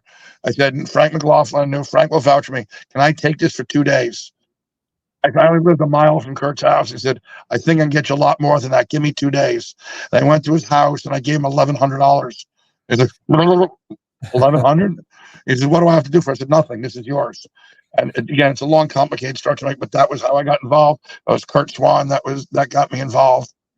I like that story all the way around because it's a great story about just how much things have changed. Yeah. And how artists just didn't really see comic art as being a valuable thing. Mm-hmm. But also, if you want to do something with your life, you just go ahead and jump on it and do it. And that's what you did. And you've been an art dealer, among other things, for how long now? December 6th, 1986. I made my first sale for Kurt. Yeah. And you didn't wait for somebody to say, hey, do you want to be an art dealer? Or, you just did it. And that's it was an accident. I never intended to be it. It just kind of happened. Yeah. It's just like I ended up getting professional training to be an inker. And I probably did backgrounds on at least 700-800 pages, maybe 900 pages. And I discovered I had no patience to do it. So I gave it up. I don't know. I think I told you the story, Dave. Scott Hanna I was helping him out because I was staying with him. Scott never uses background assistants. I was at his house for 3 days. Just said, let me do something because I'm taking time from your work. I said, fine. And he gave me a page, which is a Joker walking into Arkham Asylum as a 5-point perspective of jail cells. All it was 4 tiers, 5 points of perspective. And I did one jail cell and I handed the page back. I said, I'm going to bed. I'll see you in the morning. And I've never picked up a brush since. Yep. I was like, I have no patience whatsoever. For repeating the same thing over and over. It's like, fine, this is one cell and I got to do 45, 50 cells that he drew. Yeah. No. Yeah, either that's a soothing thing, and it is for me. I Really? especially like it. Yes, when I like laying pictures out, but it's stressful. Whereas when I get to the point where I'm drawing leaf after leaf after leaf on a page, I can just kind of shut my head off, and I could do that for days. Really? I just yeah. I so I enjoy it. I'm not having to think. I put something on, and yeah, I'm just kind of going. So yeah, I guess it depends on your temperament. Yeah. No, you never noticed I'm very impulsive. So am I. But with that one, yeah, I can just sit and do it. How many of you guys watching? And I'm sure a lot of you know this, but for the longest time, if you were an artist at Marvel or DC, you didn't get art returns. So you would have to send your pages in, whatever you did. And when I started, actually, I had to send. Now I was getting art returns, but I would send my pages in, and then they would print them and go through the process, and then they would return them to the artist. But they didn't return stuff; they just had it just sitting there, and people would come into the studio, or I want to say the studio, the office, Marvel Comics or DC, and they'd have a meeting or something, and somebody would say, hey, you want a page, you want, pick a picture, and you could just walk up and grab one off the shelf. Hey, this was, Fantastic Four #3, what, you know what I mean? But that could happen. It was just, and a lot of it was just destroyed. Tons of it was just destroyed. That's how it used to be. And so a lot of art from that period just isn't there anymore. Tons of it. So many people. One of my friends used to write in. They actually eventually became professional writers for DC, and used to write letters every week to Legion, every issue to the Legion. And he was such a regular on the Legion board. Julie Schwartz sent him a complete issue, complete with the cover of Legion of Superheroes, the first appearance of Shadowlass. He sent the whole book to the guy just to say, thanks for being a longtime reader. It's like today's market, that book's probably worth $100,000.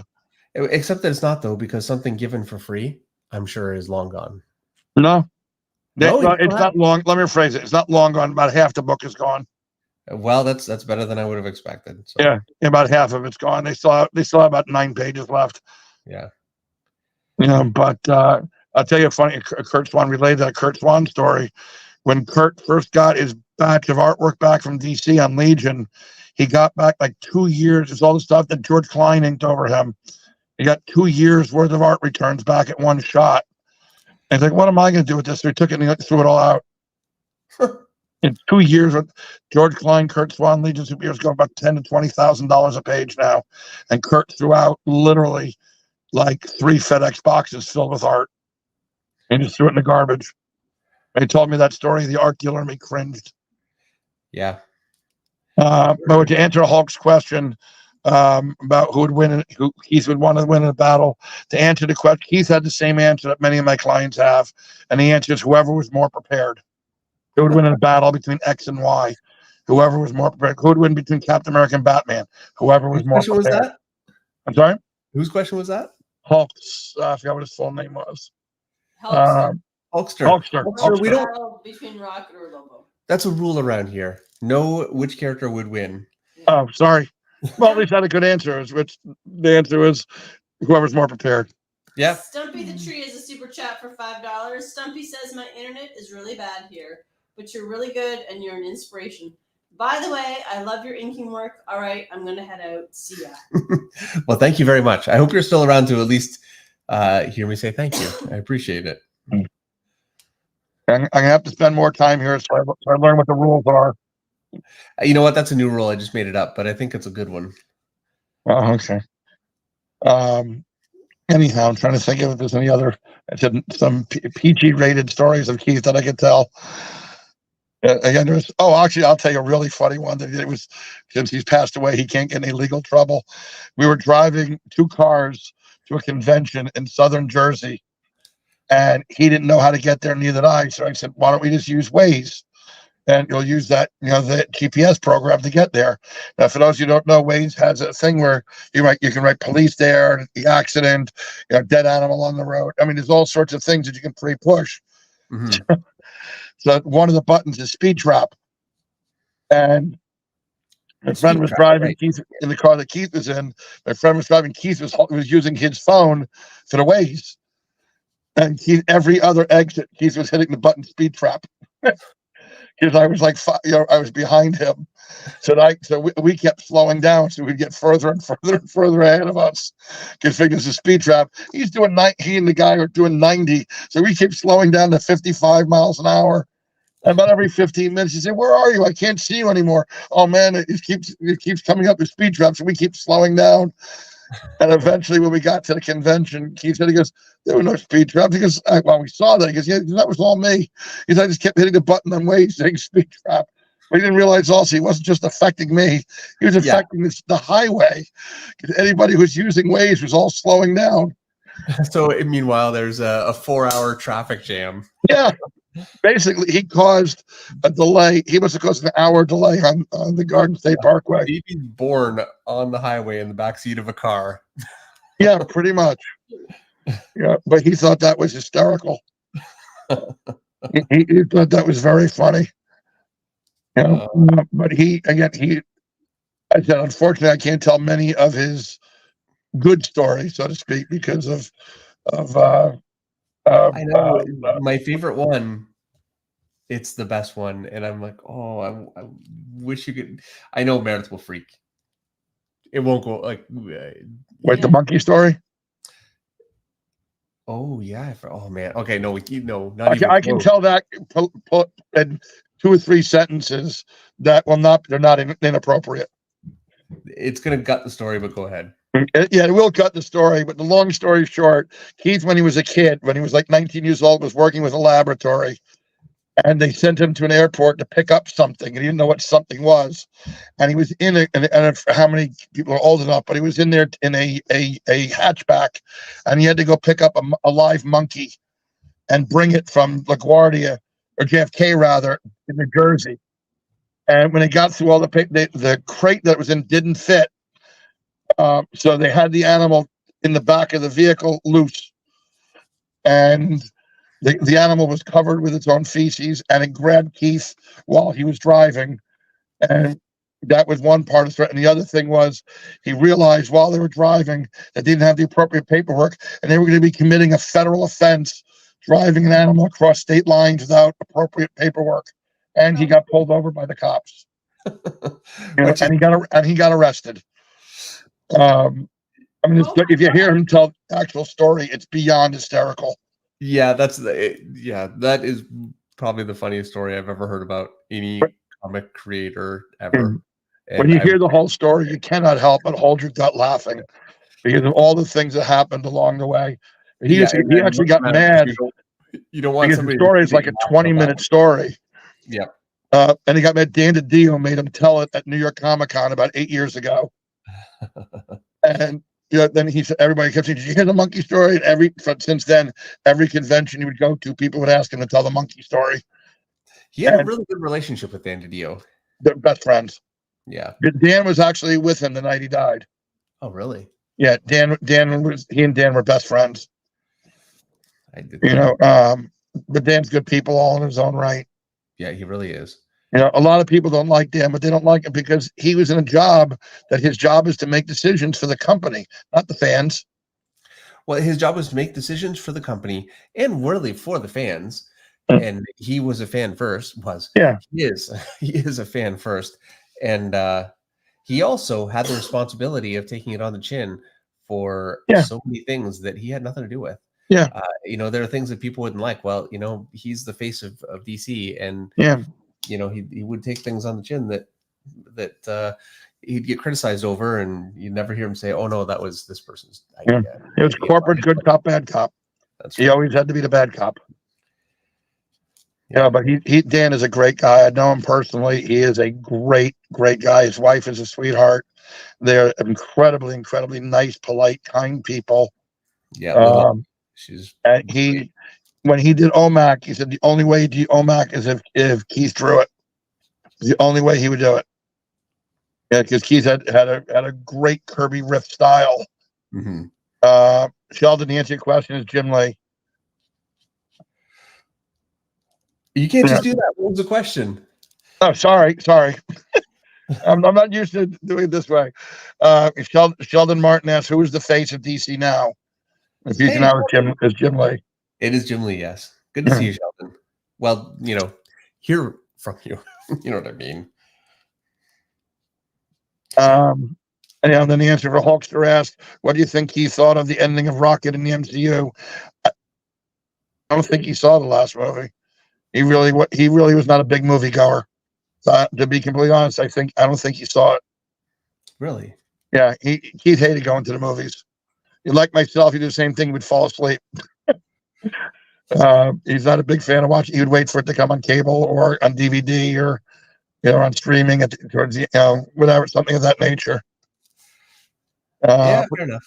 No, he had to go to the premiere for Guardians 1, and he kept saying, "Can I leave now? Can I leave now?" It's like the movie hasn't started yet, Keith.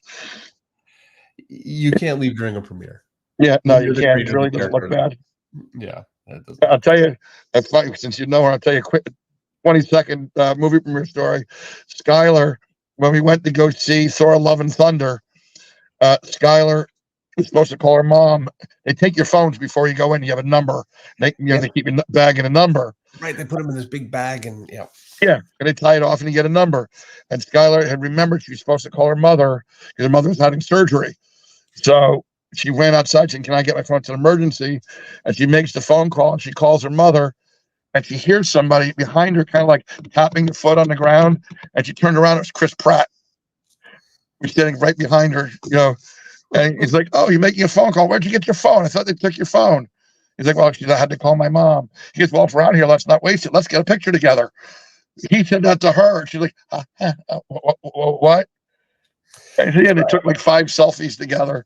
And she came back in. I said, "What took you so long to call your mom?" He says, "I was outside talking to Chris Pratt." I was like, "Yeah, wow. Sure you were. Sure you were."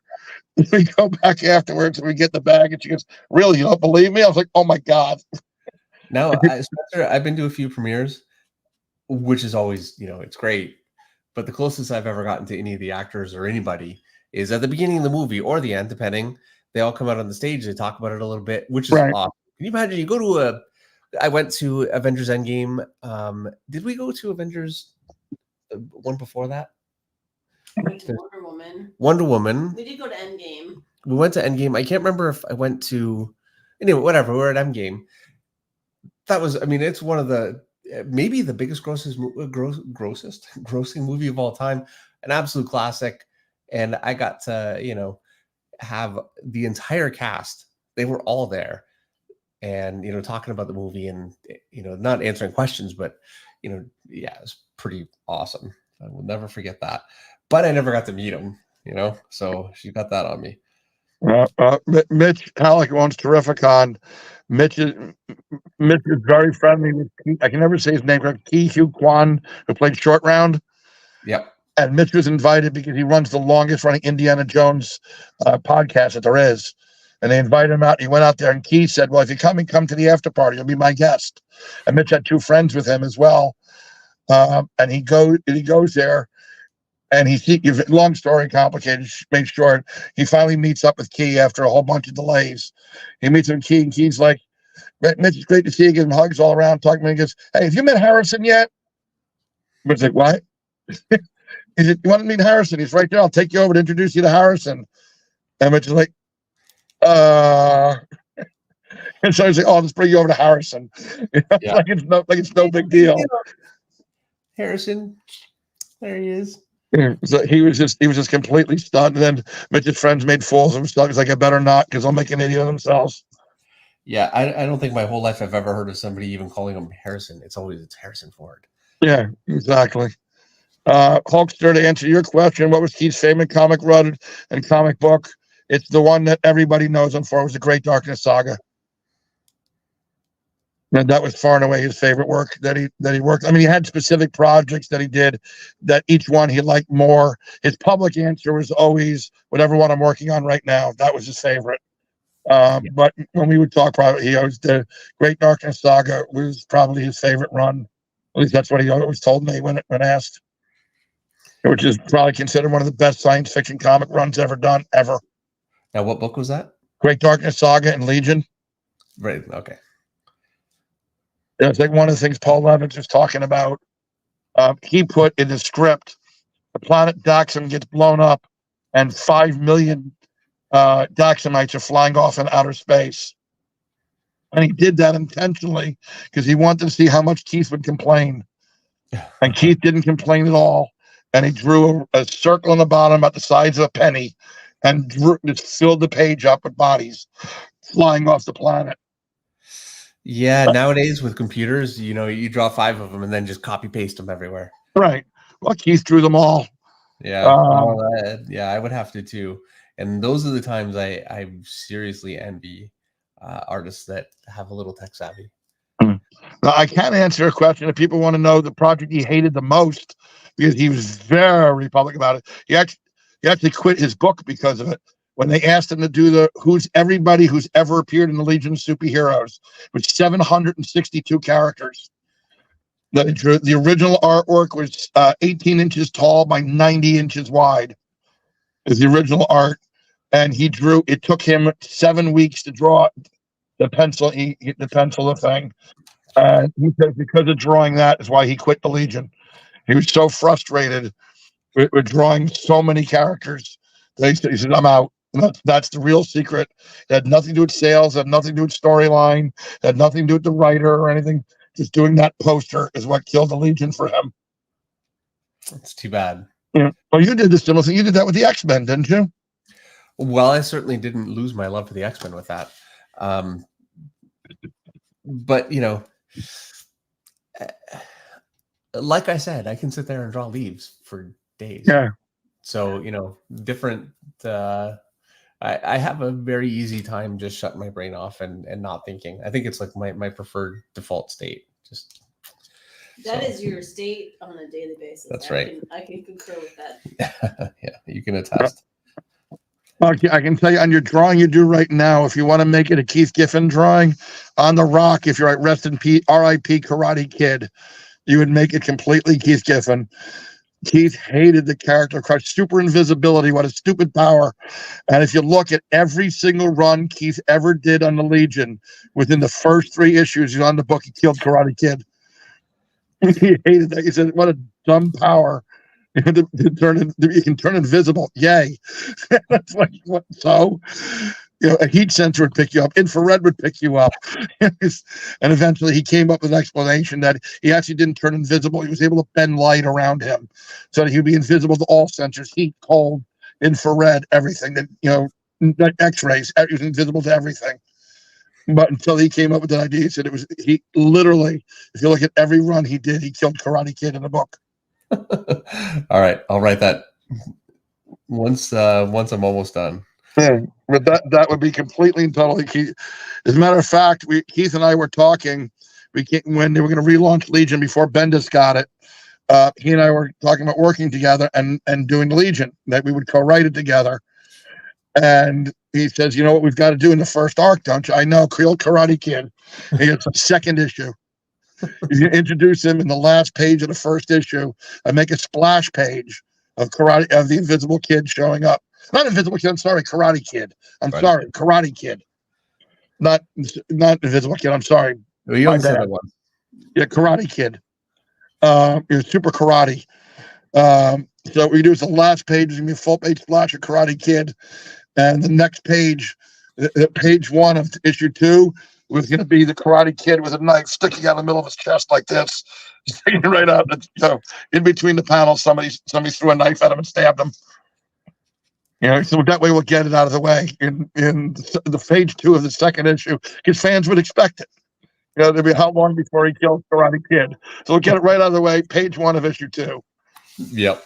But they want to take it, because what we want to do and what we talked about was, like, for example, Saturn Girl. If everybody in Saturn has telepathy, what makes Imra so special that she should be in the Legion, nobody else?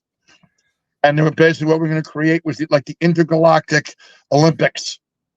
And if you win you then win a 1-year membership into the Legion, and you're the new Saturn Girl, you're the new Karate Kid, you're the new whoever. Yep. And say that these people were so good. The reason they were there, they were just so much better than everybody else. Like, for example, the established Cosmic Boy in the Dave Cockrum run, what they call the Nurtron, which is DC's version of adamantium or vibranium. The only person on Brawl that can manipulate it was Karate Kid. I mean, was Cosmic Boy. Nobody else in Brawl could touch a Nurtron except for him. So that's what qualified him, because if you're only on the planet that can do it, you obviously have abilities nobody else has. It's terrible. I officially have no idea what you're talking about now. Yeah, you could out comic lore me any day of the week. Well, I am, and I think I've told you this before in our personal conversations, I'm a fountain for useless information. My father used to say that all the time. I remember phone numbers. I'll give you that 212-868-0626 was my father's phone number at his office in Manhattan that he closed when I was 3. I'm 57. And I still remember phone number. Why? That's something that should have been long since deleted 50 years ago. I should have not, and I still remember the phone number. And he would joke. I would joke with him about it. He's like, "Why is that even in your brain?" And it's like, "I don't know. You just taught me. If you ever get separated, call Daddy's office, and you'll know how to reach us." But anyhow, long story short, Keith, as I said, he was the best friend I ever had. I wish I could tell you guys more stories that are very, very bawdy stories, but know this much: he loved all you fans. He loved you to death. He was literally one in a million. He was one of the greatest people I've ever known. And he would give his blood if that's what was necessary to help a friend. There's not many people today you can say that. Yeah, that's absolutely true. But how are you, David? If you ever needed my blood, I would give it to you, but I don't think you'd want it. It's American, so Canadian, Yeah, we don't like Americans up here. Yeah, that's what I've heard. Canadians hate Americans. I was seriously. No, I'm kidding. Yeah, I know. I'm kidding too, guys. David's one of my best friends. Just kidding. Henry Jarmick, did Keith like drawing the Defenders in a Kirby-esque style? He loved drawing everything in his Kirby-esque style. Anytime that the editor would say to him, "Can you draw it like Kirby?" He'd like, "Yes." He'd like jump. He got tired of all the flack that he got for drawing like Kirby. And that was a big deal at the time. He was a very, very clean artist, very much in the John Byrne kind of George Perez mold, and he one day just completely changed everything he did. Yeah, and reinvented himself, which again, we were talking about Mark Silvestri doing that when Image started. Keith really did that in the 80s. Yeah, no, he got a lot of flack at the time for drawing like Kirby. What was funny too, he used to ink over Wally Wood. When Wally Wood was doing JSA, it was his first job, inking over Wally Wood. And people commented then that he was making Woody look too much like Kirby. So he had to start adjusting stuff to make his style look like Wally Wood, not look like. Why would you want to not look like Wally Wood? He's like, "But I like Kirby." See, but it's Wally Wood. Yeah, when I think of Wally Wood, I really think of more of the, I want to say Frazetta, but Frazetta's style was heavily based on Wally Wood, I think. Am I wrong? To a degree. Okay. See, things get a little fuzzy for me when it comes back to, that era of artists, because I'm just not as familiar. But it's a really slick, beautiful brush style. Yeah. Very different than Jack Kirby, is much more of a bold, graphic kind of a style. Sheldon Martin has a super chat for $4.99. He says, "Love these stories, Spencer. Thank you. If I catch you at a con, can't wait to hear the uncensored versions." Yeah, there you go. Just catch. I'm happy to tell them, because Keith was happy to tell them. I won't say what, but if you're asking me about the diner story, Dave, did I ever tell you the diner story? You know what? I'm actually not sure. I'm going to ask you afterwards. Yeah, I'll tell you the diner story afterwards. It's very funny. Probably have, and I just don't know it by by that name, by that nickname. But yeah. One of the things also, which Colleen Doran pointed at, there used to be what we used to call it Keith Club. And what Keith Club was is the people that were his friends or on the inside that he did not have to watch what he said, did not have to be filtered. And he would say things that make people go, "Ooh," and he would just laugh. because Keith was my mentor among other things and many things, and one of the things he was my mentor about not controlling your filter. Yeah. And he taught me well about not controlling the filter. Well, you Which have to be very you and careful other about that nowadays. I'm sorry. You have to be very careful about that nowadays. I know. I've learned as this broadcast is very, very much evident of, You know what though? It's partly that for sure, but it's actually really not that. I shouldn't even say partly that. It really isn't. It's more, it's me. It's my fault. I'm very uptight. Also, No, you're not. You're I professional. well, and I want it to be kid friendly. Like I want kids to be able to watch and enjoy it, and or if you're watching and your kids are in the room, I don't want you to have to go, something's going to happen here that's going to be a real. So yeah, I try and keep it as PG as possible.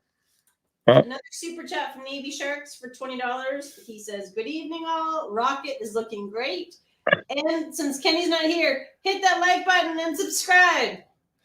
Thank you very, very much.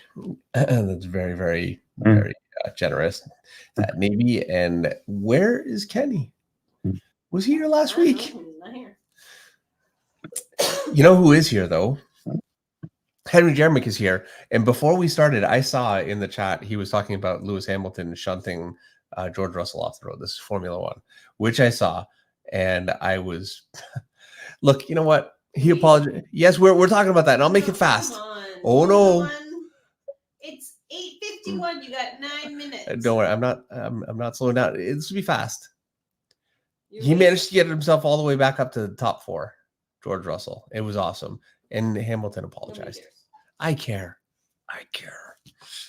And Henry Jeremick cares, and he's here every single week. Fair enough. There you go. See, if I don't care about you, I do care about Henry. There you go. All right, sorry, Spencer. I had to get that out. No problem. Dennis Kelly, to answer your question, do I have a podcast? No, I do not. But Nick Barucci is desperately trying me to do one on his network.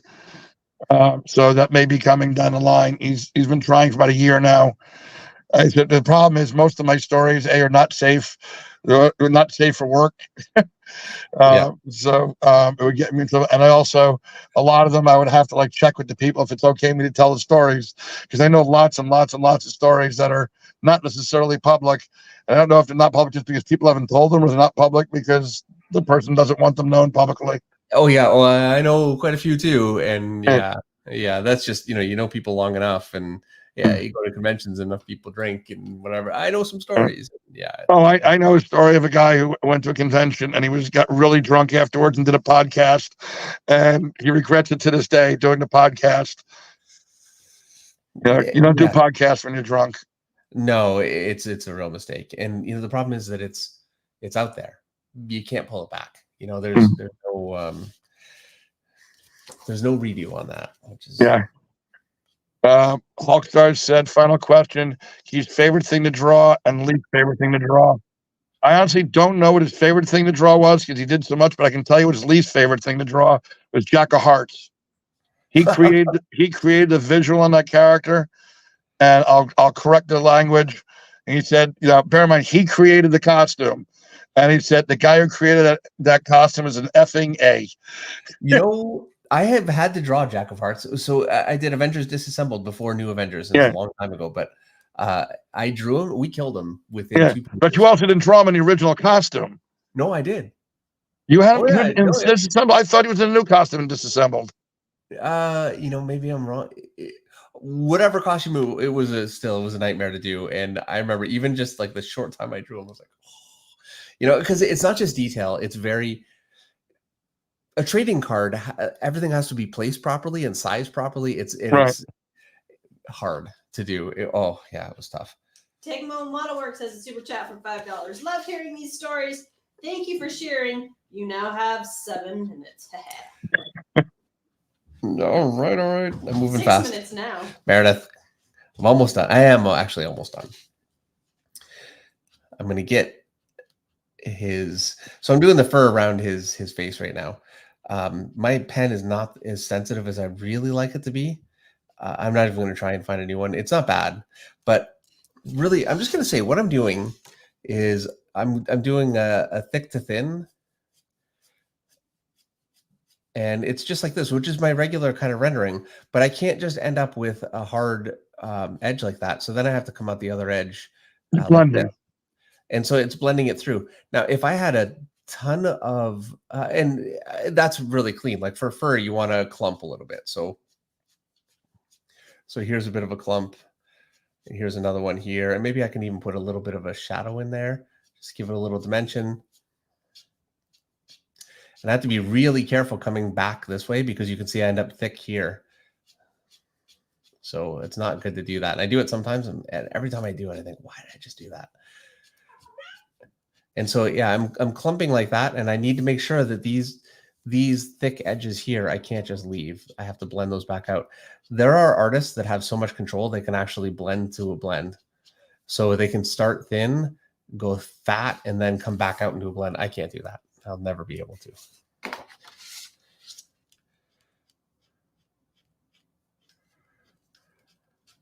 Sorry. Hey, Dave, something you might consider doing, which I'm doing with a lot of creators now, and fans love it, and it's great for charity. The markers and pens that you use when you're done with them, I do with a bunch of people. We sell them with the COA, and then the money goes to charity. Oh, yeah. If fans want it, they get the COA and saying this page was used by David Finch in the creation of original artwork. They get it in a little Ziploc bag, and then you donate the money to charity. The fans love it, and then you're helping out various charities. I've been doing it now with about 10 different guys. We did it with George Perez. We did it with John Romita Sr. We're doing it so that we still have John Romita Sr. markers left. We do it pencils. I did some with Jack Kirby's pencils. Well, Jack was the first one I did it with his pencils. Bearing in mind, we are talking about John Romita Sr., Jack Kirby, I've done it with quote regular guys. If you don't want to talk about legends, I've done it with regular guys too. Regular guy. The pens generally go for like $10 to $20. It doesn't go for huge money, but like $10. But hey, you have 10 pens. You said it's $100 you made for charity for something you're going to throw in the garbage that'll make a fan happy. Well, and you help with charity. Mark Silvestri lent me his pencil because I didn't have a pencil one day at work, right. And I'm ashamed to say he never took it back, and I just kept using it.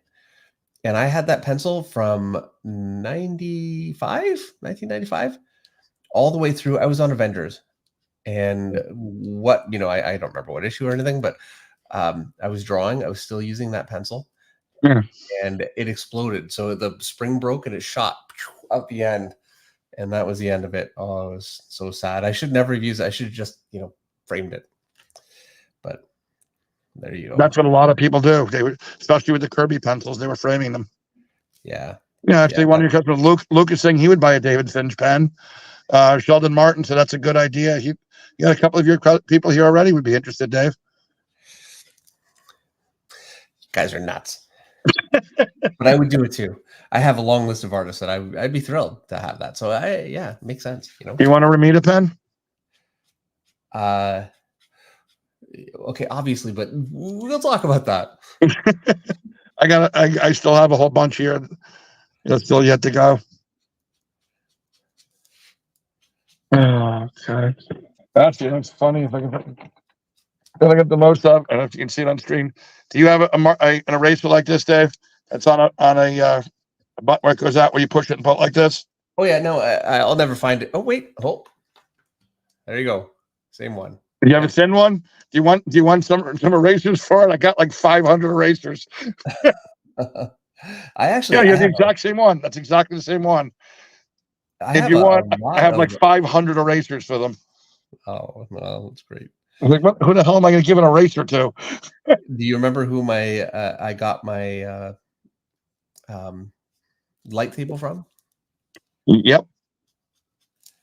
Yeah, I wonder who that was. So Meredith, you're proud of me? We went 2 hours and I didn't say anything inappropriate. I am so proud of you, Spencer. so proud. It's like you're a whole new version of you. Yeah, it's Spencer 2.0. That's right. The softer side. Yeah. Exactly. Spencer's a pro. You should have heard me. No, I'm just kidding. Actually, you should hear me when I'm on when I was on the road doing driving to Manhattan every day, 5 days a week. It's amazing when you're doing that. You learn all sorts of words when you're driving in Manhattan. Yeah, I'm sure. Just out people's windows. Exactly.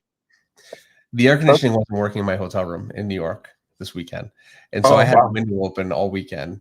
And every night around midnight or so, they're just sirens, just going and going and going, and then things. I don't know what's going on out there. Like just hearing it, you'd swear it's like the aliens have attacked because the police start talking through the speaker in the car, move along, and like you can hear them, and they're just going. Yeah. Anyway, it's craziness. I'm gonna miss it tonight. You might actually sleep. Doubt it. Yeah. All right, I've got a little bit on a shirt, and we'll be done. Well, thank you for having me on tonight. Thank you. Let me talk about Keith. It meant a lot. He's so grateful that you were willing to come on and do this. I feel like I knew Keith. I really liked Keith a lot, and I was able to talk to him a decent amount, but I didn't know him anywhere near as well as you did. And I feel like I couldn't have done it justice the way that you have. And I'm not a storyteller. It's not. I'm not a natural storyteller. So this was, I think, for me, a very special stream. Yes. And we could not have done it without you. But one thing also, if you guys are fans of Keith, if you go on YouTube, I have no idea where the link is, but search Keith Giffen Roast. About 6 years ago or 7 years ago at Terrificon, we roasted him. Now, I will warn you, some of the stories that I want to tell that are inappropriate are on it, so don't watch it if kids are around. But there's a lot of swearing in it from many people. But there's some really, really funny Keith Giffen stories on there, most especially one from Keith. But as I said, it is not PG. I would say it's pretty close to a hard R. So just bear that in mind if you're going to have kids in the room. So I'm writing Death to the Karate Kid? Yeah, Death to the Karate Kid, R.I.P. Karate Kid. R.I.P. Okay, there we go. R.I.P. Karate Kid.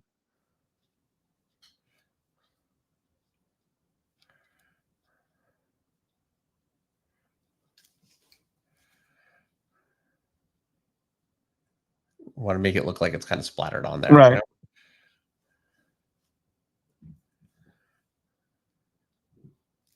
Anybody who knows Keith seeing that will laugh their ass off. I have to admit, I didn't know this. I should, But my problem, Spencer, is that I'm such a huge Lobo fan. That's like, for me, Keith Giffen is Lobo. I need to go back and read his Legion. I've read some, but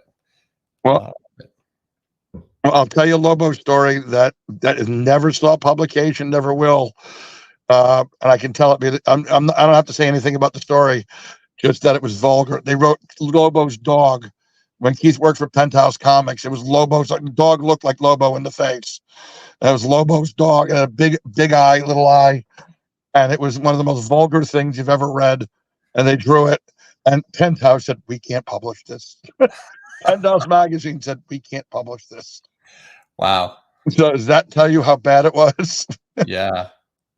But the artwork still exists. I forgot the guy who drew it, but the guy who drew it has the original art for it.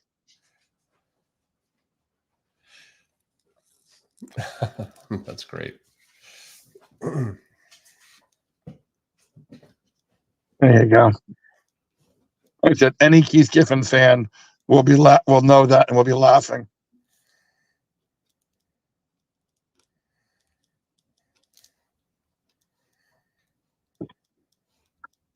Oh.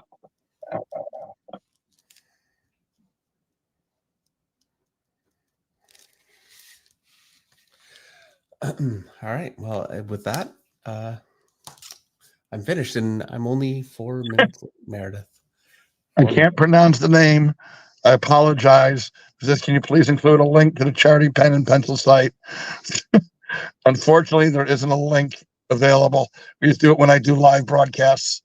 We generally do them. I'm sorry. Well, with that said, thank you everyone for coming in and spending Monday night with us and remembering Keith Giffen with us. thank you so much to Meredith for co-hosting. Got you in there, Meredith. I got in trouble. You weren't here yet, Spencer. I got in trouble in the beginning because I just think I take. I heard you. I had you on the computer. I heard you. And thank you to Spencer. Thank you, Spencer, for coming on. Thank you for having me on. It was truly my pleasure. It was my honor. Thank you. All right. All right, everybody, have a great week. We'll see you next Monday. All right. Good night, everyone. Good night. Take care. Good night, everybody. Be safe.